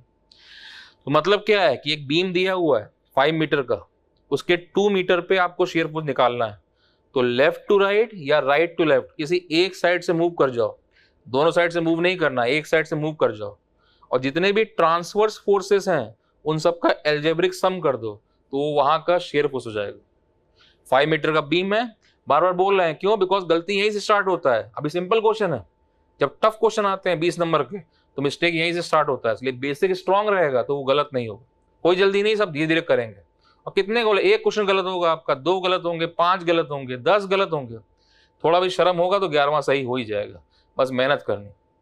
तो बीम 5 मीटर का, उसके 2 मीटर पे आपने सेक्शन कट किया, वहां पे आपको शेयर फोर्स निकालना है, तो लेफ्ट टू राइट या राइट टू लेफ्ट किसी एक साइड से मूव कर जाओ, और जितने भी ट्रांसवर्स फोर्सेस हैं उन सबका एल्जेब्रिक सम कर दो, तो वहां का शेयर फोर्स का वैल्यू हो जाएगा। इस तरह से कैलकुलेट कर ले।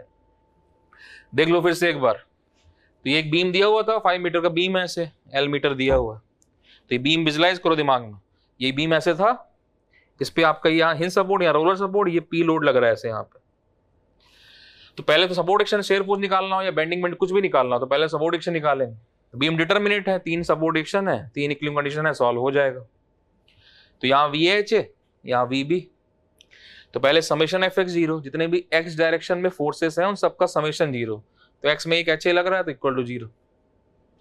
Then summation FY equal to 0, so summation F that VA plus VB that equal to P, second equation. Then summation MZ equal to 0, summation FY मतलब जितने भी Y डायरेक्शन में फोर्सेस हैं उन सबका summation equal to 0। Then summation MZ 0, मतलब X और Y direction में जो फोर्सेस हैं उनका Z एक्सिस के अबाउट मूवमेंट का समेशन 0। तो आप कई मूवमेंट ले सकते हो, A B C, जो यहाँ पे आपको मर्जी। तो समेशन MA 0, तो A पे लिया तो A पॉइंट पेन रख दो ऐसे कॉपी पे, पेन रख के सर्कल घुमाने में शर्म नहीं आना चाहिए, क्वेश्चन गलत होगा तब शर्म आना चाहिए। यहाँ पेन रख दो। मूवमेंट क्या होता है? Force into perpendicular distance, R cross F। तो ये आपका दैट HA VA का कोई मूवमेंट तो आएगा नहीं ये पे, क्यों? बिकॉज इनको परपेंडिकुलर डिस्टेंस नहीं है इनके पास। ये फोर्स, ये डिस्टेंस परपेंडिकुलर L/2, ये जो दिया हुआ है। तो यहाँ पेन रखा है, कैसा आ रहा है? क्लॉकवाइज। ये फोर्स, ये डिस्टेंस कैसा आ रहा है? Anti clockwise. So P into L/2 plus minus VB into L that equal to 0। तो आप चाहे क्लॉकवाइज पॉजिटिव लो, चाहे आप एंटी क्लॉकवाइज पॉजिटिव लो, सब सही है, जो मर्जी आपका। लेकिन आगे सब स्टूडेंट का एक जैसा इक्वेशन आया, इसलिए अब आगे से क्लॉकवाइज को पॉजिटिव रख रहे हैं इक्विलिब्रियम कंडीशन के लिए। तो ये clockwise plus anti minus equation आया, इनको सॉल्व किया तो ये वैल्यू आ गई VB का, मिल गया वैल्यू। अब हम कहीं पे भी शेयर फोर्स बेंडिंग मोमेंट निकाल सकते हैं। तो ये 5 मीटर का बीम था, 2 मीटर पे आपने सेक्शन कट किया, यहाँ कितना शेयर फोर्स है वो निकालना है। तो कोई भी साइड से आप चल सकते हो, लेफ्ट टू राइट ले लो या राइट टू लेफ्ट, जो आपको इजी पड़े। तो लेफ्ट टू राइट कट किया, अब पूरा बीम इक्विलिब्रियम में है, मतलब सारे फोर्सेस मूवमेंट बैलेंस हैं, यानी हर मेंबर आपका बैलेंस होगा। तो अब जब आपने इसको अलग किया तो P/2 यहाँ ऊपर की तरफ लग रहा है, तो इसको बैलेंस करने के लिए P/2 नीचे आना ही पड़ेगा। क्यों? अगर आपने यहाँ P/2 ऊपर ले लिया तो P/2 ये ऊपर, ये भी ऊपर, तो ये बैलेंस ही नहीं होगा। तो ये P/2 ऊपर है इसलिए नीचे की तरफ। सेम इसका यहाँ सेक्शन पे यहाँ मूवमेंट भी कुछ आएगा तो वो बैलेंस करेंगे तो बेंडिंग मोमेंट आ जाएगा, रजिस्टिंग मूवमेंट, तो वो आगे देखेंगे। अभी शेयर फोर्स खाली देख रहे हैं। तो P/2 शेयर फोर्स, ऐसे राइट टू लेफ्ट चेक कर लो चाहे, तो ये P/2 है, ये आपका P है, तो यहाँ P/2 ऊपर की तरफ आएगा, क्यों? P/2 ऊपर की तरफ, P ऊपर हो गया प्लस वाई में, P माइनस वाई बैलेंस है। सेम ऐसे ही मूवमेंट वहां कुछ बनेगा। मतलब क्या है कि 5 मीटर का बीम था, उसके 2 मीटर पे जो आपका शेयर फोर्स है वो आपको निकालना है, तो आप 2 मीटर पर सेक्शन कट कर दो और लेफ्ट टू राइट या राइट टू लेफ्ट किसी एक साइड से मूव कर जाओ, और जितने भी ट्रांसवर्स फोर्सेस हैं उन सबका एल्जेब्रिक सम कर दो, तो वहां का शेयर फोर्स का वैल्यू हो जाएगा। ये बीम दिया था, ये बीम है, 3 एक्सिस हैं, एक्स वाई जेड, ये एक्स एक्सिस, ये वाई, ये जेड एक्सिस। ये सबसे ज्यादा लेंथ कौन सी है? एक्स वाली, तो ये हो गई लॉन्ग एक्सिस। लॉन्ग एक्सिस के परपेंडिकुलर जो कट किया, विजुलाइज करो बीम को, लॉन्ग एक्सिस के परपेंडिकुलर जो कट किया आपने ऐसे, that is called the cross section. तो बीम फ्रंट से ऐसे दिखाई दे रहा है आपको, वहां से देख रहे हो तो फ्रंट से ऐसे दिख रहा है, तो ये 5 मीटर का बीम। साइड से आके देखोगे तो क्रॉस सेक्शन दिखाई देगा, ये कोई भी हो सकता है, आई सेक्शन, रेक्टेंगुलर, सर्कुलर, कुछ भी। तो ये क्रॉस सेक्शन, तो वहां पर दैट P/2 ऐसे विजुलाइज करो, ये 2 मीटर पे कट किया आपने सेक्शन, P/2 ऊपर था, यहाँ पे लेफ्ट टू राइट देख रहे थे, तो यहाँ P/2 नीचे की तरफ ऐसे आएगा, तभी तो बैलेंस होगा। और ये कैसा सेक्शन के अलोंग फोर्स जा रहा है, तो ये शेयर फोर्स है।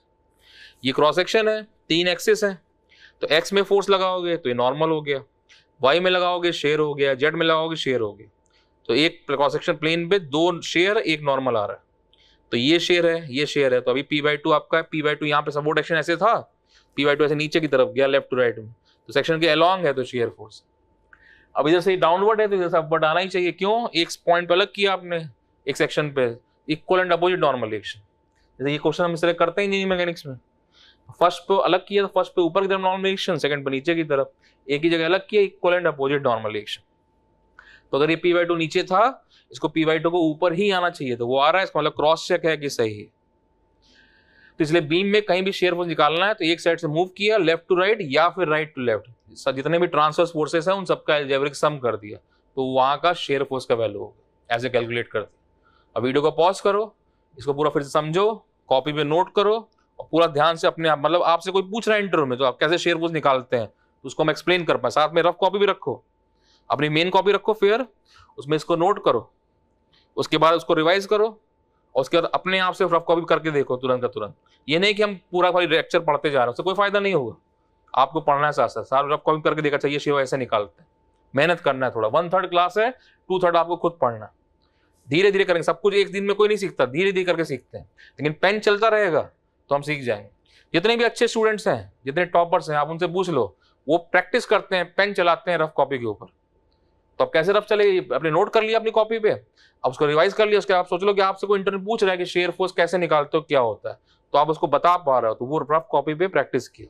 जब वो हो गया तब उसके बाद अगला वीडियो अपने ओपन किया, दैट प्ले किया, फिर अगला पार्ट इसका पढ़ा। ये नहीं कि पूरा 2 घंटे का लेक्चर पढ़ लिया उसके बाद देख रहे हैं, पढ़ रहे हैं, कल पढ़ लेंगे, तो कुछ नहीं होने वाला। तो वीडियो ना देखो उससे अच्छा, लेकिन करना है, मेहनत करनी है, नोट कर लो।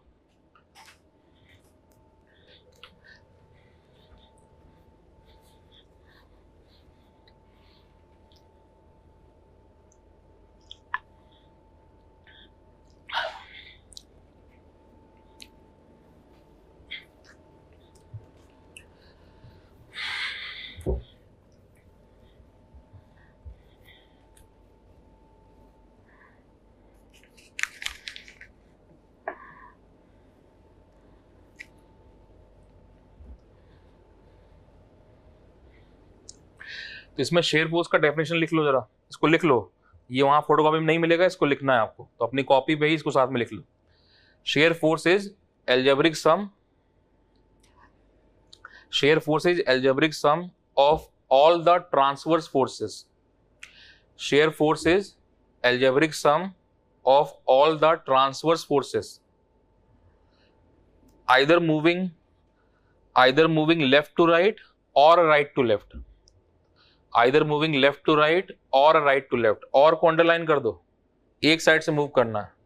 Shear force is algebraic sum of all the transverse forces either moving left to right or right to left, and it act along the plane of cross section, and it act along the plane of cross section, section के along लगता है, and it act along the plane of cross section। तो ये shear force का definition है, इसको photocopy में नहीं है, इसको आपको अपने साथ अभी जो बोला है इसको लिखना है, लिख लो इसको।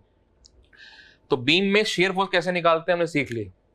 अब आगे बेंडिंग मोमेंट कैसे कैलकुलेट कर रहे हैं उसको देख रहे हैं, तो हेडिंग दे दो बेंडिंग मोमेंट इन बीम। तो बीम में शेयर फोर्स कैलकुलेट कर लिया, अब बेंडिंग मोमेंट कैसे कैलकुलेट करते हैं उसको देख रहे हैं, तो heading bending moment in beam.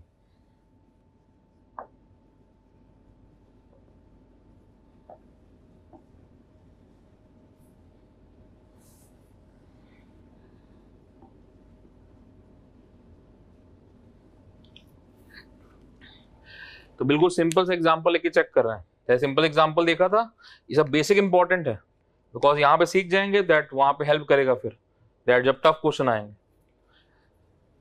For example ये बीम दिया हुआ है,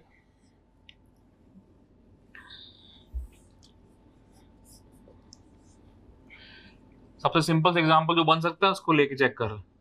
बीम है, से फोर्स लग रहा है, ट्रांसवर्स लोडिंग है, तो ये पॉइंट, ये मान लो बी पॉइंट, ये सी, ये डी, तो ये लेंथ एल एल एल ऐसे दिए, तो मान लो ये for example 3L metre length का बीम है, कुछ भी होगा 5 मीटर 6 मीटर। तो एनालिसिस के लिए पहले सपोर्ट एक्शन निकालना पड़ेगा, डिटरमिनेट बीम है, सपोर्ट एक्शन कैलकुलेट कर ले, तो सपोर्ट हटाए यहाँ से, तो ये बीम ऐसे दिया है, तो यहाँ hinge support 2 reaction VA HA, same B पे roller support 1 reaction that VB, तो ये P, ये सपोर्ट एक्शन लगा P दैट ट्रांसवर्स लोडिंग ये P। तो पहला इक्वेशन समेशन FX 0, तो वहां से आपका HA का वैल्यू 0, दूसरा summation FY 0, so VA plus VB that equal to 2P, this second equation. Then third equation summation MZ 0, तो कहीं बैलेंस कर सकते हो ABCD जहां आपकी मर्जी है, तो मान लो इस बार B पे बैलेंस कर रहा है, तो समेशन MB 0 कहीं बैलेंस कर सकते हैं, तो B पॉइंट पेन रखो, तो ये HA तो यहीं से पास कर रहा है, तो कोई परपेंडिकुलर डिस्टेंस नहीं, उसका मूवमेंट नहीं आएगा। B का मूवमेंट कैसा है, क्लॉकवाइज, ये कैसा है एंटी क्लॉकवाइज, ये कैसा है एंटी क्लॉकवाइज। VB का भी कोई मूवमेंट नहीं क्योंकि परपेंडिकुलर डिस्टेंस नहीं, तो VA क्लॉकवाइज, तो क्लॉकवाइज को प्लस ले रहे हैं, तो VA इंटू 3L प्लस, आप एंटी क्लॉकवाइज प्लस ले सकते हो, कुछ भी ले सकते हो, लेकिन सबका स्टूडेंट का एक जैसा बने इक्वेशन, इसलिए आप क्लॉकवाइज प्लस ले रहे हो, जो मर्जी ले लो। दैट P का एंटी क्लॉकवाइज, तो minus P into 2L plus P anti clockwise minus P into L that equal to 0, तो ये थर्ड इक्वेशन, वो क्लॉकवाइज प्लस एंटी माइनस ऐसे बना। तो जब यहाँ सॉल्व करेंगे तो यहाँ से VA equal to VB, so that equal to P, तो ये सपोर्ट एक्शन सॉल्व हो गया, सपोर्ट एक्शन निकल गया। अब हम कहीं पे भी शेयर फोर्स बेंडिंग में निकाल सकते हैं, तो शेयर फोर्स सीख चुके हैं, अब बेंडिंग में चेक कर रहे हैं, तो कहीं भी निकाल सकते हैं। तो मान लो 6 मीटर का बीम था, मान लो यहाँ 3 मीटर में कट किया, कहीं भी कट कर सकते हैं सेक्शन, तो यहाँ कट किया XX सेक्शन, जहां पे निकालना वहीं सेक्शन कट कर लिए, तो ये मान लो मिड पे कट कर दिया, कहीं भी ले सकते हो, तो ये 3L/2 L और L/2, तो वो मोमेंट बेंडिंग जैसे शेयर फोर्स निकाला था सेम वैसे बेंडिंग मोमेंट, तो लेफ्ट टू राइट ले लो या राइट ले लो, जहां से आपको मर्जी पड़े, जो आपको इजी पड़े, दोनों चेक कर रहे हैं अभी। तो लेफ्ट टू राइट ले रहे हैं, पहले पूरा बीम बैलेंस है तो हर मेंबर बैलेंस होगा, तो अलग कर दे रहे हैं इतना पार्ट, तो यहां से अलग किया, तो यहां सेक्शन कट किया था XX इस तरह से, तो ये A पॉइंट, A पर यहाँ पर दैट P और ये P, A पॉइंट है this one that C point, तो ये डिस्टेंस जो है दैट इज 3L/2 और ये डिस्टेंस जो है यहाँ से दैट इज L/2। तो जहां सेक्शन कट किया, जहां मूवमेंट आपको निकालना है वहां पेन रख दो, ऐसे पेन रख दी। ये कैसा मूवमेंट दे रहा है क्लॉकवाइज, ये कैसा मूवमेंट दे रहा है एंटी क्लॉकवाइज, तो यहाँ कैलकुलेट कर दो मूवमेंट, तो मूवमेंट कैलकुलेट करें सेक्शन पे, यहाँ पे दैट XX जहाँ कट किया, तो ये clockwise, so P into that is 3L/2 force into perpendicular distance, plus वो anti clockwise minus P into L/2, तो 3PL/2 PL/2 2PL/2 PL value, तो ये PL मोमेंट मिला, ऐसे आ गया। अब ये प्लस है, यहाँ पे हमको सैगिंग क्लॉकवाइज लेना है कि एंटी क्लॉकवाइज लेना है, वो सब दैट सैगिंग है कि हॉगिंग है, जो हम BMD ड्रॉ करेंगे तो वहाँ पे BMD प्लस बनेगा, तो सैगिंग ले लिया करेंगे, माइनस होगा तो हॉगिंग ले लेंगे, तो क्या होता है सब आगे देखेंगे। अभी बस सिंपल यहाँ पे इतना मोमेंट आ गया मैग्नीट्यूड इतना PL, अब ये प्लस का होगा कि माइनस का होगा, वो जब BMD ड्रॉ करेंगे, यहाँ क्लॉकवाइज लेना है कि एंटी, वो सब जब BMD ड्रॉ करेंगे वहां से चेक हो जाएगा। अभी बस खाली इतना मैग्नीट्यूड बन गया, लेफ्ट टू राइट निकाला है, ऐसे ही राइट टू लेफ्ट ही चेक कर सकते हैं, तो राइट टू लेफ्ट चेक कर रहे हैं, तो यहाँ say that right to left किसी भी साइड से निकल, जैसे शेयर फोर्स निकाला था सेम वैसे राइट टू लेफ्ट चेक कर रहे हैं, तो ये एक्स एक्स सेक्शन उतना कट कर दिया, यहाँ से right to left 3 metre section cut कर दिया। ये बी पे यहाँ कितना फोर्स है, दैट पी सपोर्टेशन, और ये पी सेम ऐसे ही, ये डिस्टेंस कितना 3l/2, और यहाँ से डिस्टेंस कितना है, दैट l/2। तो जहां कट किया सेक्शन वहां पेन रखो, यहाँ पेन रख दिया। ये कैसा है, क्लॉकवाइज, ये कैसा है, एंटी क्लॉकवाइज। तो ये कैसा है, एंटी क्लॉकवाइज, तो कितना -p/3l/2, और प्लस वो कैसा है, क्लॉकवाइज, तो प्लस p/l/2, कितना आ रहा है, -pl।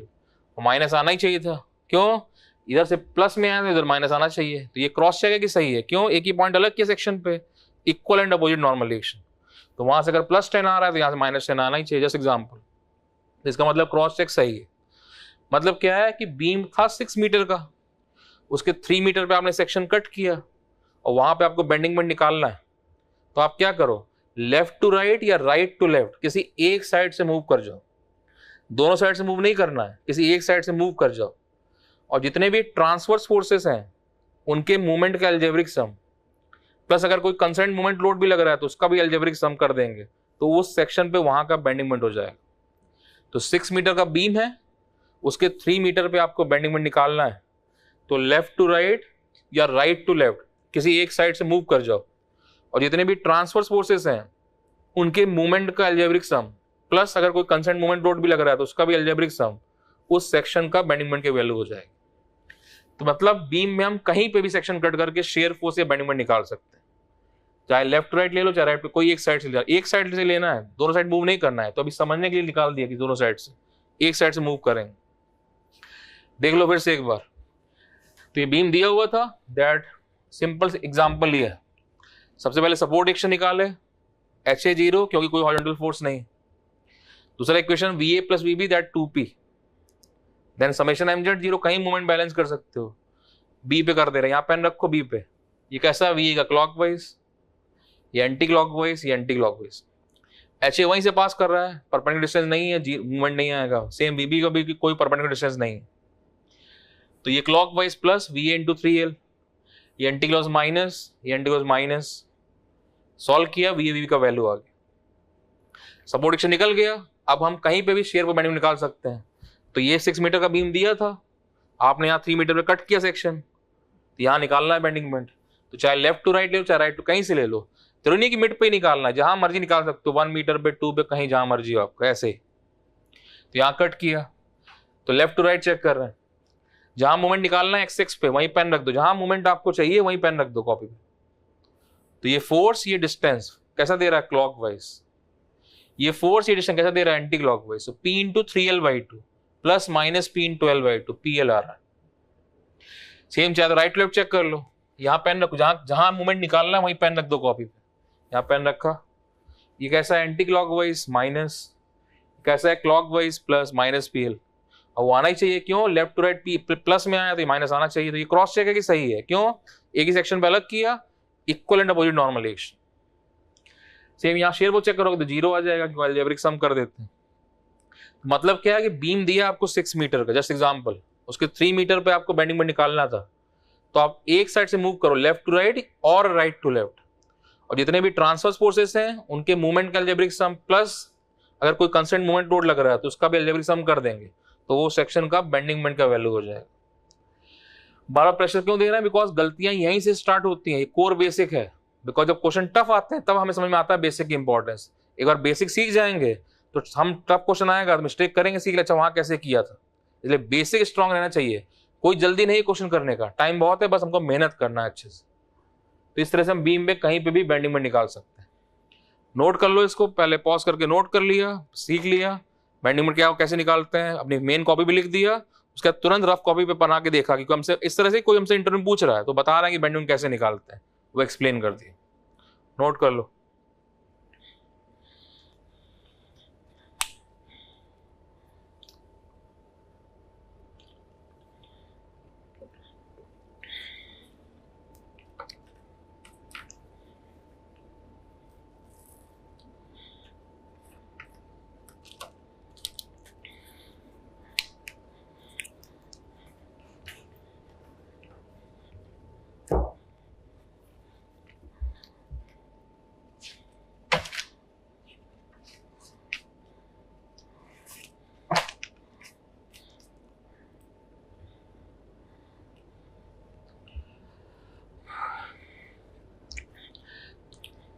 जैसे शेयर फोर्स का डेफिनेशन लिखा था ऐसे बेंडिंग मोमेंट का डेफिनेशन लिख लो। ये भी फोटोकॉपी में नहीं है, इसको लिख लो साथ में, डिक्टेट कर रहे हैं, लिख लो जरा इसको। Bending moment at any section of beam, bending moment at any section of beam is the algebraic summation of moment given by transverse loading. Bending moment at any section of beam is the algebraic summation of moment given by transverse loading.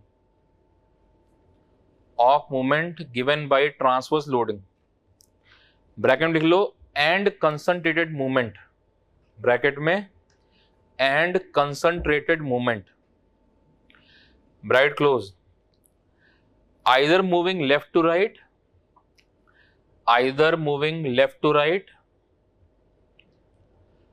or right to left, और को underline कर दो, और right to left in span of beam,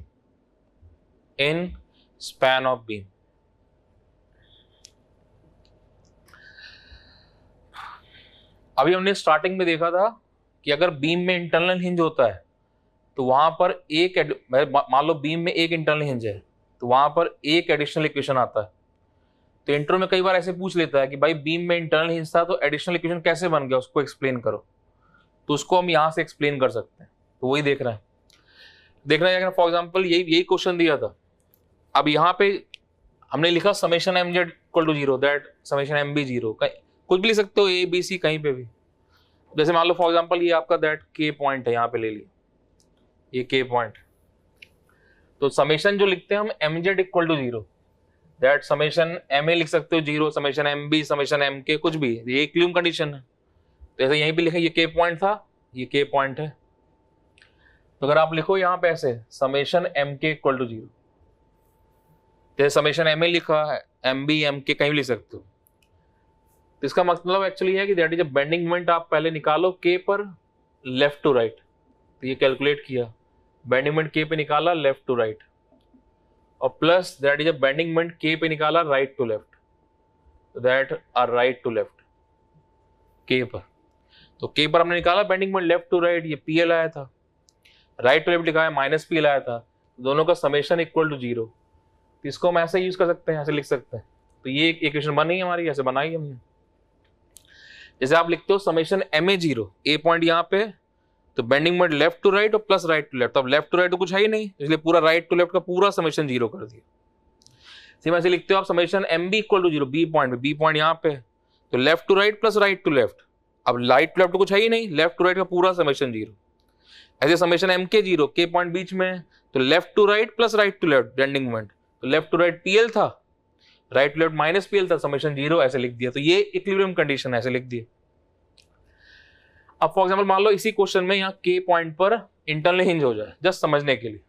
मान लो यही के point था, यहाँ पे के पॉइंट पे इंटरनल हिंज आ जाए, तो जब इंटरनल हिंज आएगा तो आपका support action V A P by 2 नहीं मिलेगा, कुछ अलग हो जाएगा। सॉल्व करेंगे ऐसे, अभी बस समझने के लिए चेक कर रहे हैं। या आपसे इंटरनल में पूछ रहा है कि इंटरनल हिंज पर एडिशनल इक्वेशन कैसे बन जाती है, तो वो उसको समझा रहा है। अब मान लो के पॉइंट पर आपका यहाँ पे इंटरनल हिंज आ गया।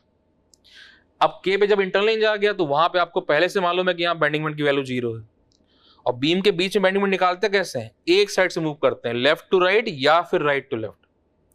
तो हम यहाँ कैसे लिख सकते हैं, हमें मालूम है अब इंटरनल हिंज है यहाँ पे, तो हम कैसे लिख सकते हैं, बेंडिंग मोमेंट के पे निकाला लेफ्ट टू राइट, तो इसको कैलकुलेट किया left to right, so left to right equal to 0। तो ये फर्स्ट इक्वेशन ऐसे बन गया, इस तरह से आगे।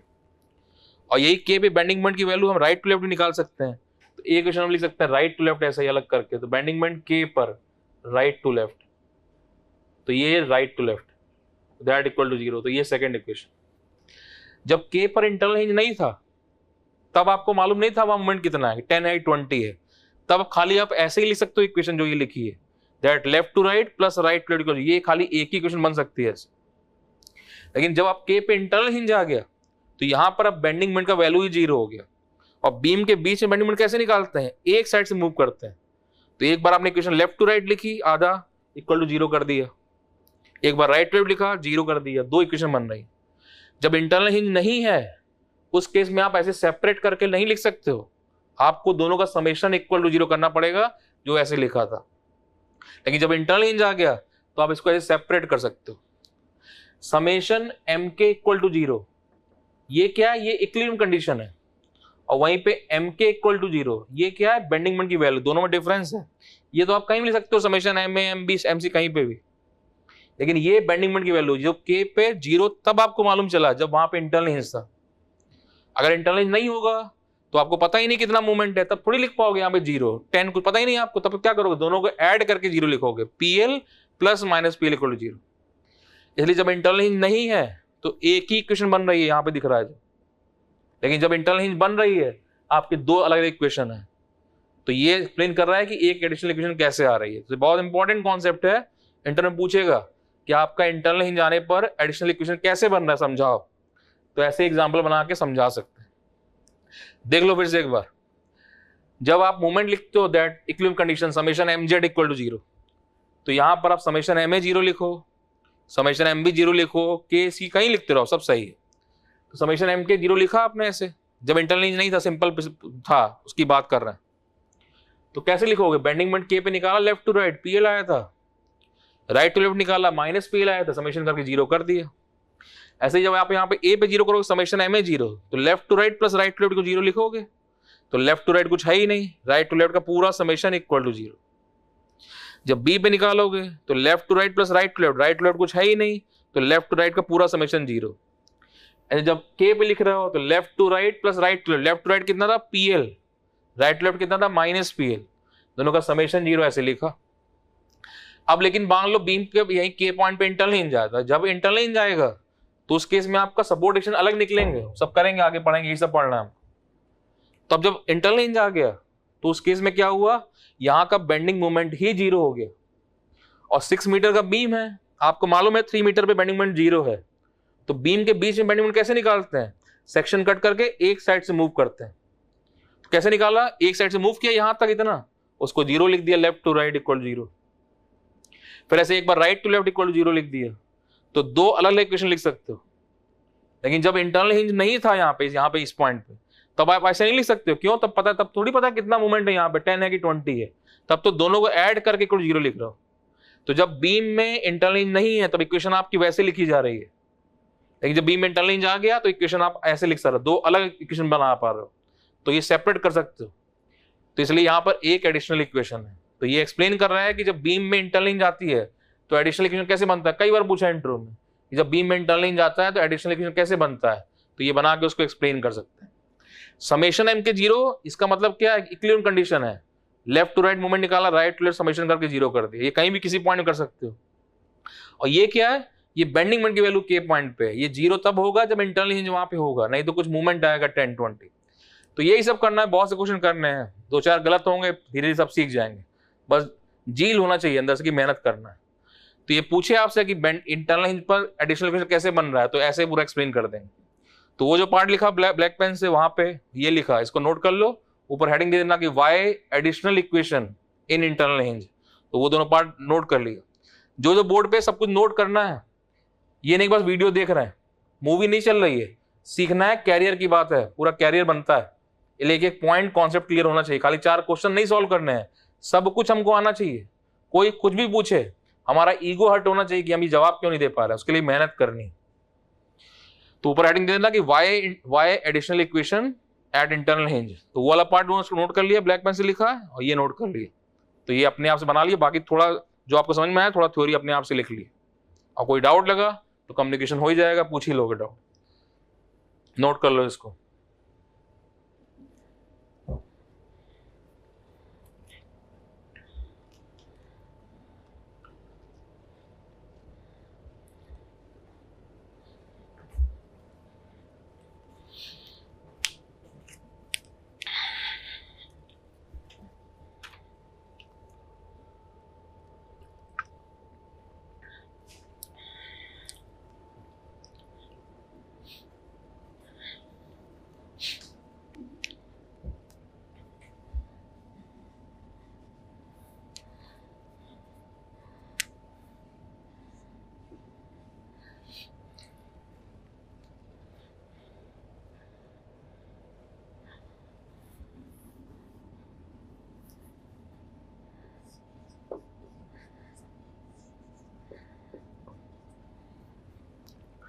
देखना है एक मिनट, ये बीम दिया हुआ था, ये आपका 3L का बीम था, L 3L मीटर लेंथ का बीम था 6 मीटर का। तो इसके मिड स्पैन पे आपका एक ये पॉइंट था, तो यहाँ पे आपने ऐसे लाइन खींच दी।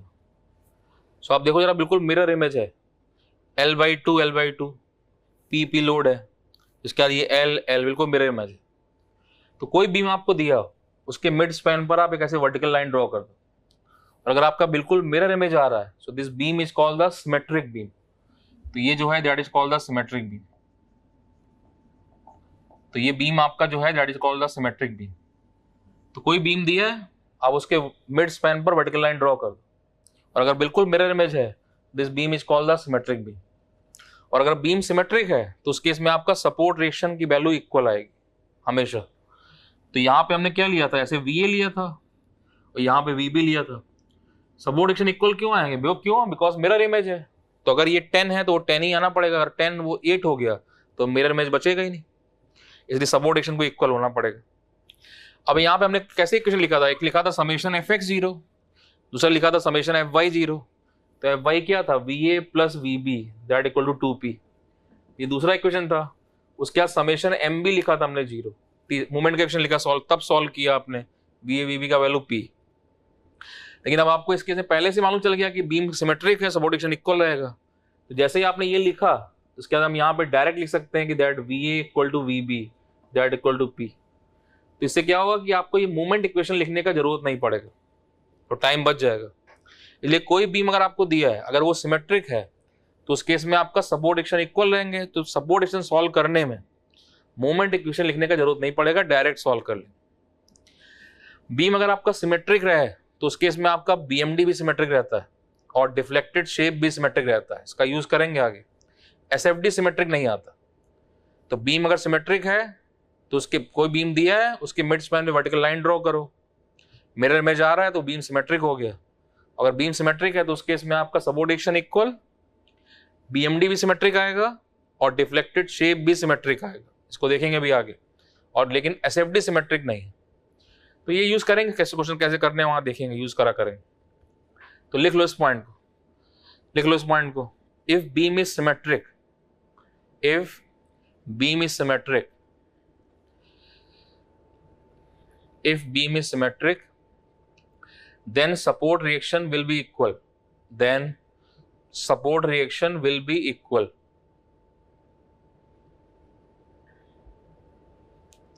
next lines इसी में, if beam is symmetric, then BMD, if beam is symmetric, then BMD and deflected shape also symmetric, then BMD and deflected shape also symmetric। Bracket में लिख दो SFD not symmetric,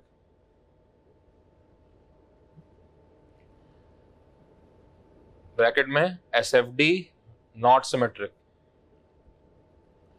लेकिन ये सब concept केवल तब तक है जब तक बीम में कोई इंटरनल हिंज नहीं है। अगर बीम के बीच में कहीं कोई इंटरनल हिंज आ गया तो ये सब कॉन्सेप्ट नहीं लगेगा। तो ये तब तक है जब तक इंटरनल हिंज बीम में नहीं है। तो लिख लो नेक्स्ट लाइन इसी में, must be no internal hinge in beam, must be no internal hinge in beam.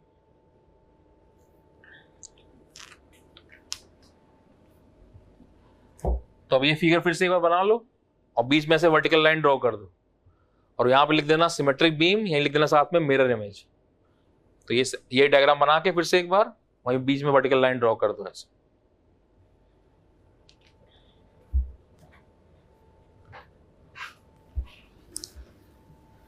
तो अगर बीम सिमेट्रिक है तो सपोर्ट रिएक्शन इक्वल हो जाएगा, तो हमारे यहाँ टाइम बच जाएगा। तो ये पता चल गया, ये पता लिख ही दिया था इक्वेशन, और भी बराबर हो ही चुका है, आपको मालूम चल गया। तो फिर ये इक्वेशन लिखने की जरूरत नहीं पड़ेगी, बचेगा, टाइम बच जाएगा, डायरेक्ट लिख दें। इसका यूज करेंगे क्वेश्चन।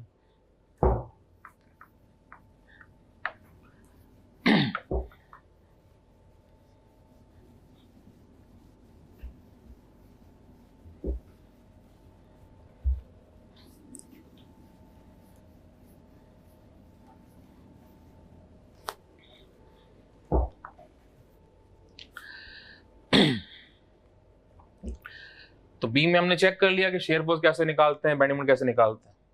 अब बीम में कौन कौन सा लोडिंग होता है वो चेक कर रहे हैं। सो हेडिंग दे दो टाइप ऑफ लोडिंग, कौन कौन सा लोडिंग आता है बीम में वो चेक कर रहे हैं। Type of loading,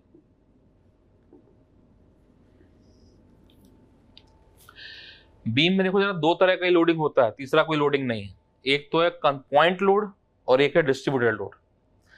point load का मतलब है कि दैट बहुत स्मॉल एरिया में लग रहा है, that delta L tending to zero use कर दे। जैसे इसका प्रैक्टिकल एग्जांपल, फॉर एग्जांपल मान लो कोई स्ट्रक्चर आपने डिजाइन किया, अब एक लार्ज स्ट्रक्चर है, स्ट्रक्चर एरिया टोटल बहुत ज्यादा है, तो उसमें एक बीच में कॉलम है, तो कॉलम का weight as a point load होगी। अब वहीं पे मान लो टोटल स्ट्रक्चर एरिया कम है, तो वही कॉलम का वेट दैट आपका एज अ यूडीएल की तरह ट्रीट हो गया। तो डिपेंड करेगा टोटल स्ट्रक्चर एरिया कितना है, तो टोटल स्ट्रक्चर एरिया बहुत ज्यादा है तो वही कॉलम का weight as a point load हो गया। वहीं टोटल स्ट्रक्चर एरिया कम है तो वही कॉलम का weight as a that distributed load हो गया। तो हम कैसे समझेंगे, तो उसके लिए क्वेश्चन में उसको मेंशन करना पड़ेगा। ये क्वेश्चन उसने कुछ नहीं मेंशन किया तो कॉलम का वेट है हम हमेशा पॉइंट लोड की तरह से ही यूज कर रहे हैं, लेकिन वो क्वेश्चन में मेंशन कर देगा कि कॉलम दैट, मान लो क्वेश्चन में ऐसे इस तरह से लिखा है that column rest on delta L length. तो मान लो क्वेश्चन में इस तरह से लिखा है, तो जब डेल्टा एल लेंथ लिख रहे हैं इसका मतलब ये है कि पूरा स्ट्रक्चर एरिया कम है, तो वही कॉलम आपका दैट वेट कॉलम का as a distributed load UDL तरह से होगी। तो उसके से मान लो ऐसे बनाएंगे दैट ये जो कॉलम का वेट है एज ए यूडीएल हो गया इस तरह से।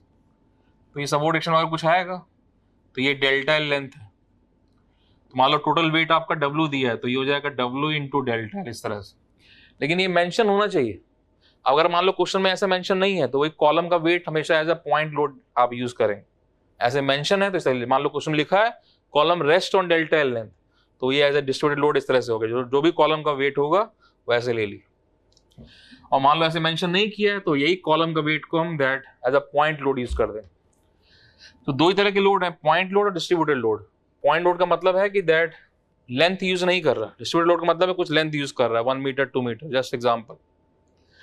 So first one that just check करें, तो first one that concentrated point load, यही पूरा स्ट्रक्चर एरिया कम था तो ये कॉलम का weight as a point load हो गया। So this one that is a concentrated point load,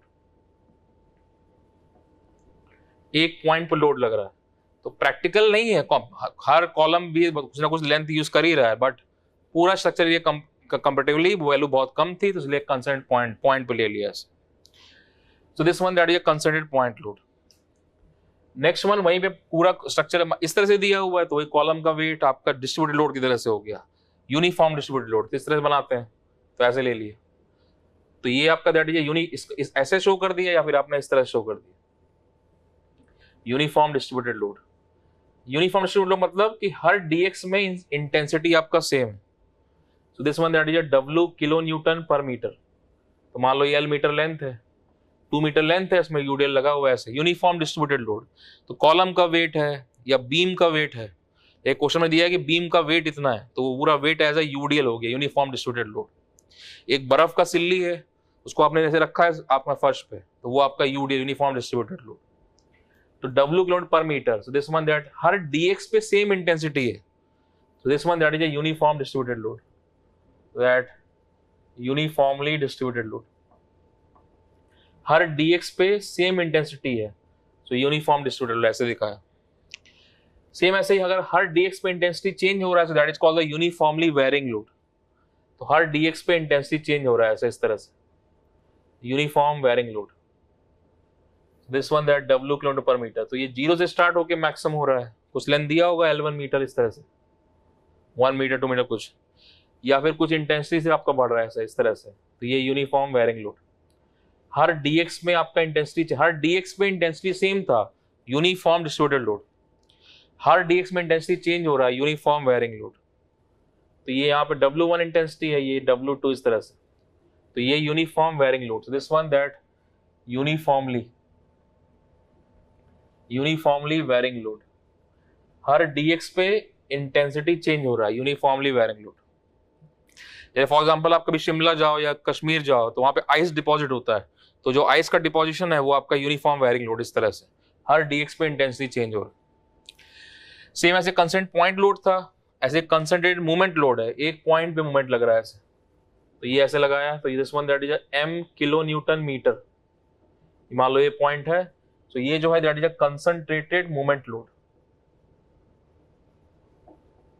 एक पॉइंट मोमेंट था वो 10 किलो न्यूटन फोर्स था, ये 10 kilo newton metre concentrated moment load, uniform that concentrated moment load. अब ये कैसे प्रोवाइड करते हैं, मोमेंट देना बीम है तो मोमेंट कैसे प्रोवाइड करेंगे, जैसे मान लो फॉर एग्जांपल ये बीम था 5 मीटर का, जस्ट समझने के लिए। अब यहाँ ए पॉइंट यहाँ मोमेंट देना है, तो हमने क्या किया, यहाँ पे ऐसे ब्रैकेट अटैच कर दी, यहाँ पे ऐसे लिया, ए पॉइंट मोमेंट देना था, यहाँ पे हमने ऐसे ब्रैकेट अटैच कर दी, और यहाँ फोर्स लगा दिया ऐसे पी का, तो यहाँ फोर्स लगा दिया पी का ऐसे। तो ये डिस्टेंस मान लो आपका L/2, जस्ट समझने के लिए ऐसे दिया। तो ये पॉइंट था, तो अब ये ब्रैकेट रिमूव करो, तो P फोर्स यहाँ पे ऐसे आगे ट्रांसफर हो गया, P इधर आ गया ऐसे, तो फोर्स तो कैंसिल हो गए। मोमेंट के लिए आप पेन रखो ये पॉइंट पे, ये कैसा मोमेंट दे रहा है, क्लॉकवाइज, ये कैसा है क्लॉकवाइज, तो यहाँ मोमेंट ऐसे जनरेट हो गया m का, that P into L/2 plus P into L/2, तो ये PL का मोमेंट आ गया। मतलब क्या है, equal forces opposite in direction parallel to each other that will form the couple. Equal forces opposite in direction parallel to each other that will form the couple. तो ये point moment देना था आपको, तो ये बीम दिया था 5 metre का, यहाँ आपने ऐसे ब्रैकेट अटैच कर दिया, तो यहाँ 10 न्यूटन का फोर्स दे दिया, यहाँ 10 का फोर्स दे दिया, तो फोर्सेस तो कैंसिल हो गए आपस में अपोजिट डायरेक्शन में, और ये मोमेंट यहाँ ट्रांसफर, यहाँ पेन रखो ये पॉइंट पर, कैसे P into L/2 plus P into L/2, P into L का मोमेंट आ रहा है, तो वही ट्रांसफर कर दी। अगर मान लो आपको फोर्स और मोमेंट दोनों ट्रांसफर करना है, तो उस केस में आप ऐसे अटैच कर दो, वो डिपेंड है कैसे कंडीशन है। मान लो फोर्स और मोमेंट दोनों ट्रांसफर करना है, ऐसे अटैच कर दो। तो ये बी पॉइंट है, ये मान लो आपका L1 लेंथ, कुछ भी लेंथ ले लो, L1 है, ये L2 है, तो इस केस में बी पॉइंट यहाँ पेन रखो, ब्रैकेट रिमूव कर दो, तो ये P का फोर्स ट्रांसफर हो गया, और फोर्स यहाँ पेन रखो, फोर्स इंटू परपेंडिकुलर डिस्टेंस, ये क्लॉकवाइज आ रहा है, तो P इंटू L1 का मोमेंट आ गया। तो केवल मोमेंट ट्रांसफर करना है तो आप ऐसे ले लो, इस तरह से ब्रैकेट अटैच कर दो, फोर्स मोमेंट दोनों ट्रांसफर करना है, ऐसे अटैच कर दो। तो this one that is concentrated moment load. Same ऐसे यूडीएल था, ऐसे यूनिफॉर्म डिस्ट्रीब्यूटेड लोड, ऐसे यूनिफॉर्म डिस्ट्रीब्यूटेड मूवमेंट। तो यूनिफॉर्म डिस्ट्रीब्यूटेड मूवमेंट आपका कुछ इस तरह से ऐसे लेंथ यूज कर रहा है, तो ये m किलो न्यूटन मीटर पर मीटर, ये लेंथ लिया मान लो आपका L मीटर, तो क्या हो गया m इंटू L, तो यूनिफॉर्म डिस्ट्रीब्यूटेड लोड है, ऐसे ये जो है uniform distributed movement, this one that is a uniformly distributed movement, uniformly distributed movement. Same ऐसे यूनिफॉर्म वेयरिंग लोड था, ऐसे uniform wearing movement, movement very कर रहा है आपका ऐसे, यूनिफॉर्म वेयरिंग मूवमेंट, मूवमेंट ऐसे वेरी कर रहा है। सो दिस वन, यहाँ आपको m1 वैल्यू 0 से स्टार्ट हुआ, तो ये m1 वैल्यू m2 कुछ भी ले सकते हैं, तो ये जो है यूनिफॉर्म वेयरिंग मूवमेंट, सो यूनिफॉर्मली वेयरिंग मूवमेंट। तो दो ही तरह के लोडिंग है, या तो पॉइंट लोड है या डिस्ट्रीब्यूटेड लोड है, लेंथ यूज कर रहा है 1 मीटर 2 मीटर 1 मीटर 2, अब इसका क्या एप्लीकेशन है क्वेश्चन में देखेंगे, यूज करेंगे। तो ये सब लोडिंग है जो हम यूज करते हैं। अब ये समझने के लिए हमने एक बीम पे बना दिया, एक बीम पे सारे लोड नहीं हो सकते, ये खाली बस समझने के लिए यूज किया। ये क्यों बोल रहा है, बिकॉज अभी कुछ साल पहले स्टूडेंट से पूछा कि कौन कौन से लोड होते हैं, तो उसने ये डायग्राम बना दिया इंटरव्यू में। अब जब ये डायग्राम बनाया तो उसने पूछा भाई एक बीम में सारे लोड, तो उसने बोला हाँ सर क्यों नहीं हो सकते, तो नहीं हो सकते, ये खाली समझने के लिए आपके लिए है, एक बीम में सारे लोड नहीं हो सकते, तो ये खाली एक्सप्लेनेशन के लिए बीम में दिखा दिया इस तरह से।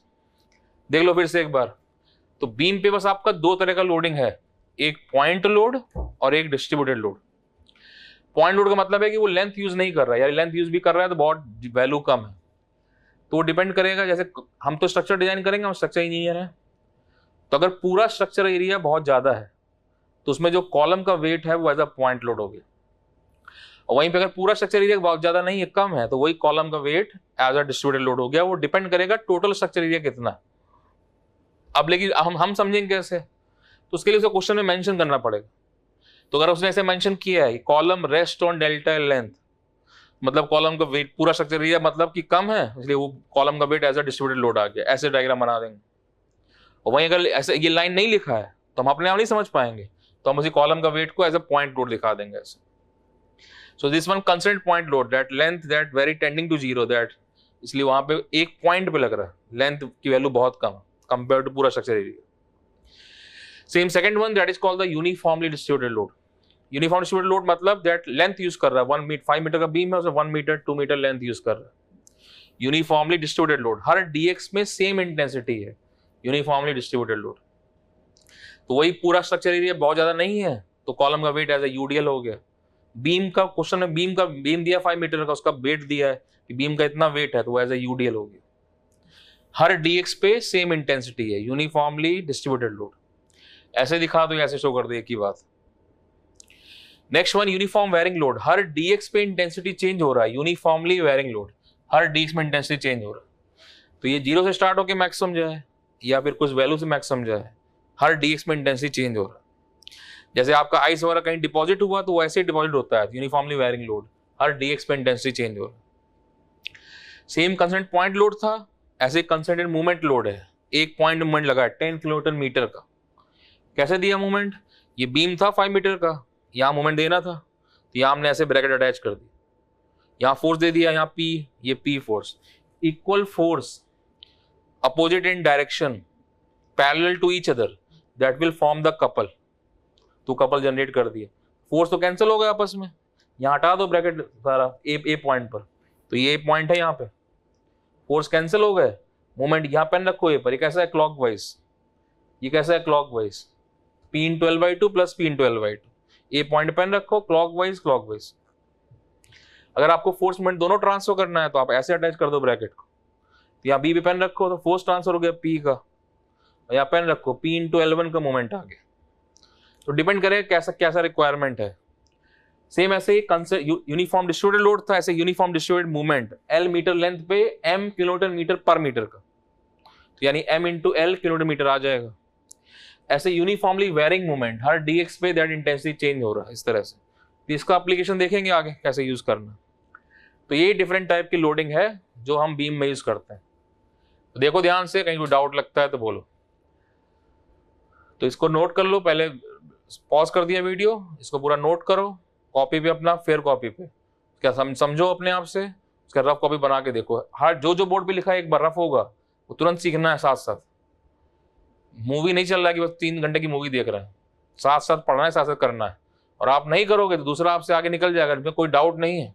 आप ये ना सोचना कि हम अभी तो हम वीडियो पढ़ रहे हैं, देख रहे हैं, आप नहीं देख रहे हो, लेकिन आपके साथ कोई बगल में ही बैठा वो देख रहा है, जो आपके साथ क्लास में बैठा था, वो आपसे आगे निकल जाएगा। इसलिए पढ़ना है साथ साथ पूरा अच्छे से, और कोई डाउट होगा उसको पीछे लिख दिया, कम्युनिकेट किया। थ्योरेटिकल सब्जेक्ट नहीं है, न्यूमेरिकल सब्जेक्ट है, मेहनत करना है।